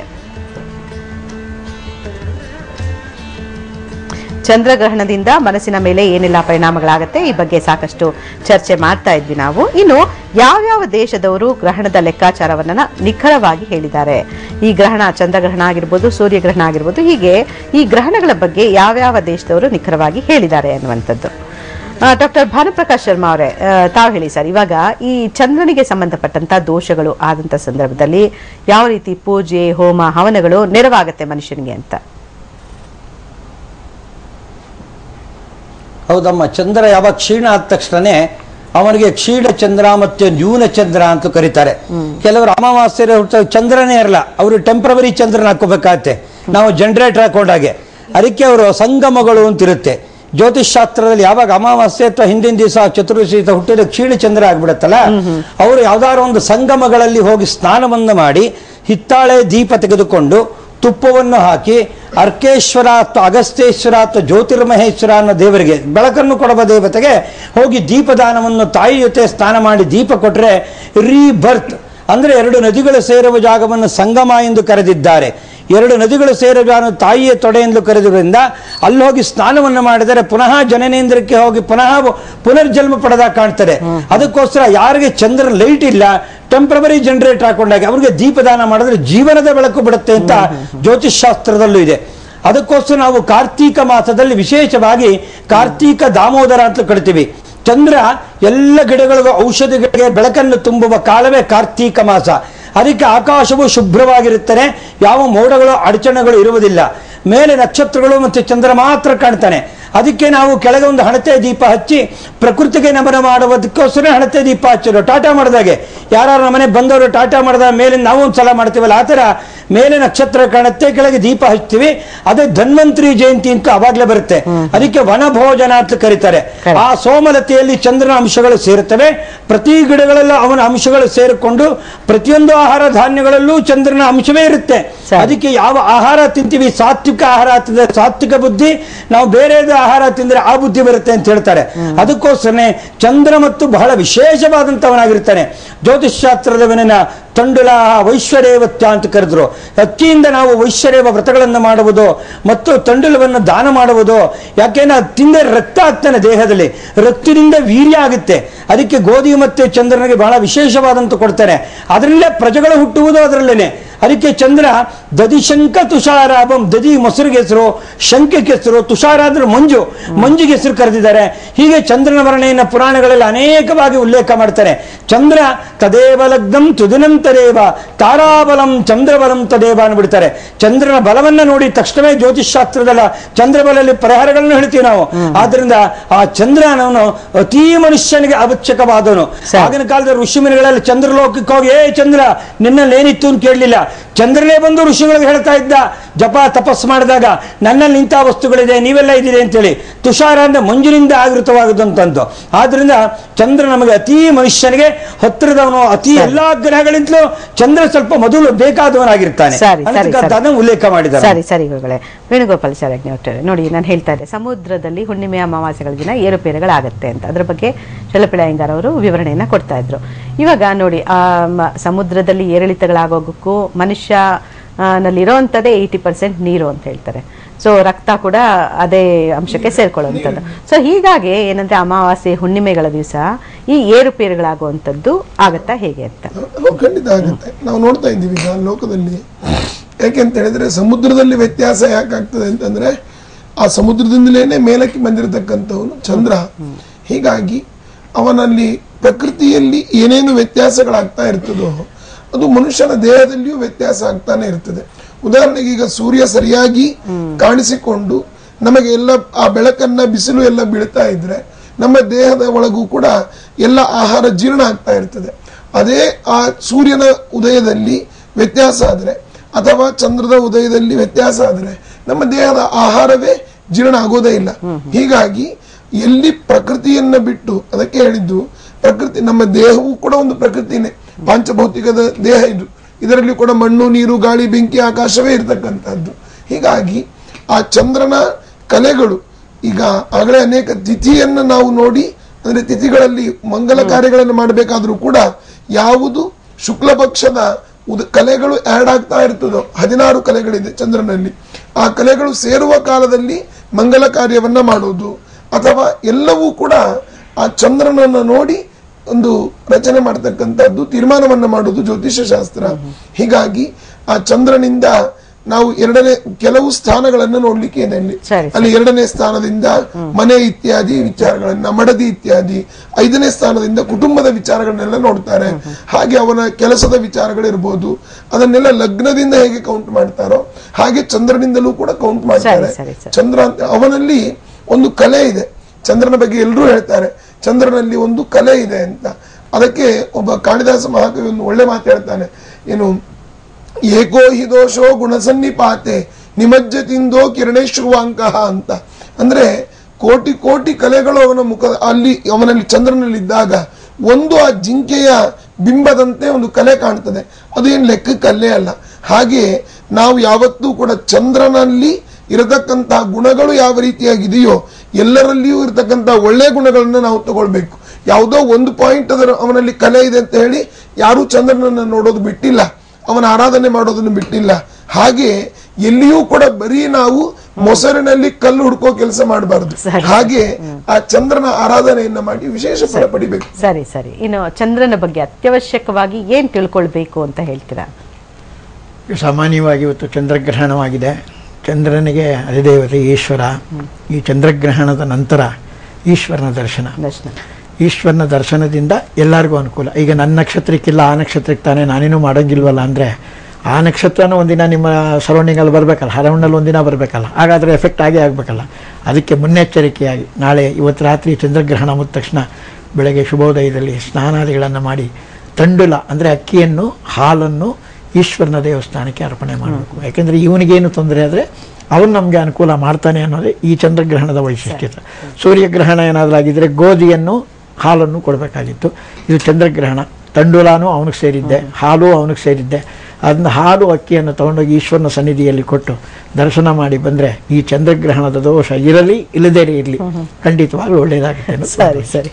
ಡಾಕ್ಟರ್ ಶಲಪಿಳ್ಳ ಅಯ್ಯಂಗಾರ್ ಅವರೇ, ನೋಡಿ ಹುಣ್ಣಿಮೆ ಬಂತು ಅಂದಾಗ ಹುಣ್ಣಿಮೆ ಚಂದ್ರನ ಹತ್ರ ಅಂದ್ರೆ ಅವನ ಅಂಗಳದಲ್ಲಿ ಕುತ್ಕೊಂಡು ಅವನನ್ನ ನೋಡ್ತಾ ಕೈ ತುತ್ತನ್ನ ಹಾಕ್ತಾ ಇದ್ರು ತಾಯಿ ಎಲ್ಲ. ಈಗಲೂ ಕೂಡ ಕೆಲವು ಮನೆಗಳಲ್ಲಿ ಇರುತ್ತೆ ಆ ಪದ್ಧತಿ, ಹುಣ್ಣಿಮೆಯಲ್ಲಿ ಊಟ ಮಾಡುವಂಥದ್ದು ಅಥವಾ ಬೆಳದಿಂಗಳು ಊಟ ಅಂತ ಹೇಳ್ತಾರೆ ಅದಕ್ಕೆ. ಇನ್ನು ಕೆಲವೊಂದು ಔಷಧಿಗಳನ್ನ ಮಾಡುವಾಗ ಕೂಡ ಹುಣ್ಣಿಮೆ ಬೆಳಕಲ್ಲಿಟ್ಟು ಅದನ್ನ ಮಾರನೇ ದಿವಸ ಸೇವಿಸ್ತಾ ಬಂದ್ರೆ ತಲೆನೋವು ಅಥವಾ ಬೇರೆ ಬೇರೆ ಕಾಯಿಲೆಗಳೆಲ್ಲ ಹೋಗುತ್ತೆ ಅಂತ ಹೇಳ್ತಾರೆ. ಸೊ ಹೆಂಗೆ ಇವಾಗ ಆರೋಗ್ಯಕಾರಕವಾಗಿ ಚಂದ್ರನನ್ನ ನಾವು ಹೇಗೆ ನೋಡ್ಬೇಕು ಅಂತ ಹೇಳ್ತೀರಾ ಸರ್?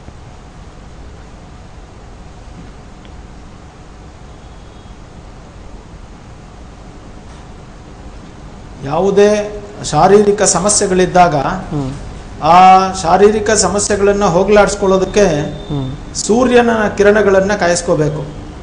ಸೂರ್ಯ ಕಿರಣಗಳು ನಮ್ಮ ಮೈ ಮೇಲೆ ಬೀಳ್ತಾ ಇದ್ರೆ ನಮಗೆಲ್ಲ ವಿಜ್ಞಾನ ಹೇಳೋ ಹಾಗೆ ವಿಟಮಿನ್ ಡಿ ಬರೋದ್ರಿಂದ ಸಮಸ್ತ ರೋಗಗಳು ಹೋಗುತ್ತೆ. ಅದಕ್ಕೆ ಆರೋಗ್ಯಂ ಭಾಸ್ಕರಾದಿಚ್ಛೇತ್ ಅಂತ ಹೇಳಿದ್ರು.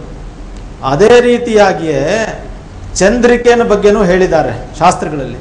ಚಂದ್ರಿಕೆ ಅಂತಂದ್ರೆ ಬೆಳದಿಂಗಳು ಅಂತ. ಆ ಚಂದ್ರಿಕೆಯ ಕಿರಣಗಳು ನಮ್ಮ ಮೇಲೆ ಬಿದ್ರೆ ಎಂತಹ ಉಷ್ಣ ರೋಗಗಳಿದ್ರೂ ಹೋಗುತ್ತೆ ಅಂತ. ನಮ್ಮ ವಿಕ್ರಮಾದಿತ್ಯನ ಚರಿತ್ರದಲ್ಲಿ ಬರುವಾಗ ಅದೊಂದು ಬೇತಾಳ ಪಂಚವಿಂಶತಿ ಕತೆ ಬರ್ತದೆ.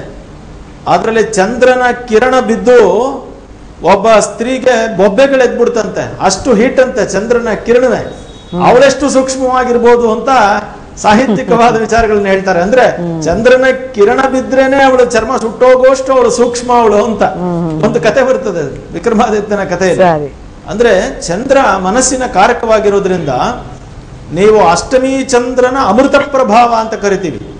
ಅಷ್ಟಮಿ ಚಂದ್ರನಷ್ಟು ಸುಂದರನಾಗಿ ಯಾರು ಇರೋದಿಲ್ವಂತೆ. ಅಷ್ಟಮಿ ಚಂದ್ರನಿಂದ ಹಿಡಿದು ಪೌರ್ಣಮಿಯ ಚಂದ್ರನವರೆಗೆ ಆ ಬೆಳಕನ್ನು ನಾವು ತಗೊಂಡ್ರೆ ನಮ್ಮ ಮನಸ್ಸು ಪ್ರಶಾಂತವಾಗುತ್ತೆ, ನಮ್ಮ ಎಷ್ಟೋ ರೋಗಗಳು ಹೋಗುತ್ತೆ. ಮತ್ತು ಇದೆಲ್ಲ ಪ್ರಕೃತಿ. ನಾವೇನ್ ಹೇಳ್ತಾ ಇದೀವಿ ಈಗ ಚಂದ್ರ ರಾಹು ಕೇತು ಅಂತೆಲ್ಲ ಹೇಳ್ತೀವಲ್ಲ, ಇದೆಲ್ಲ ಮೂಢನಂಬಿಕೆ ಅಂತ ಅಂತಾರೆ.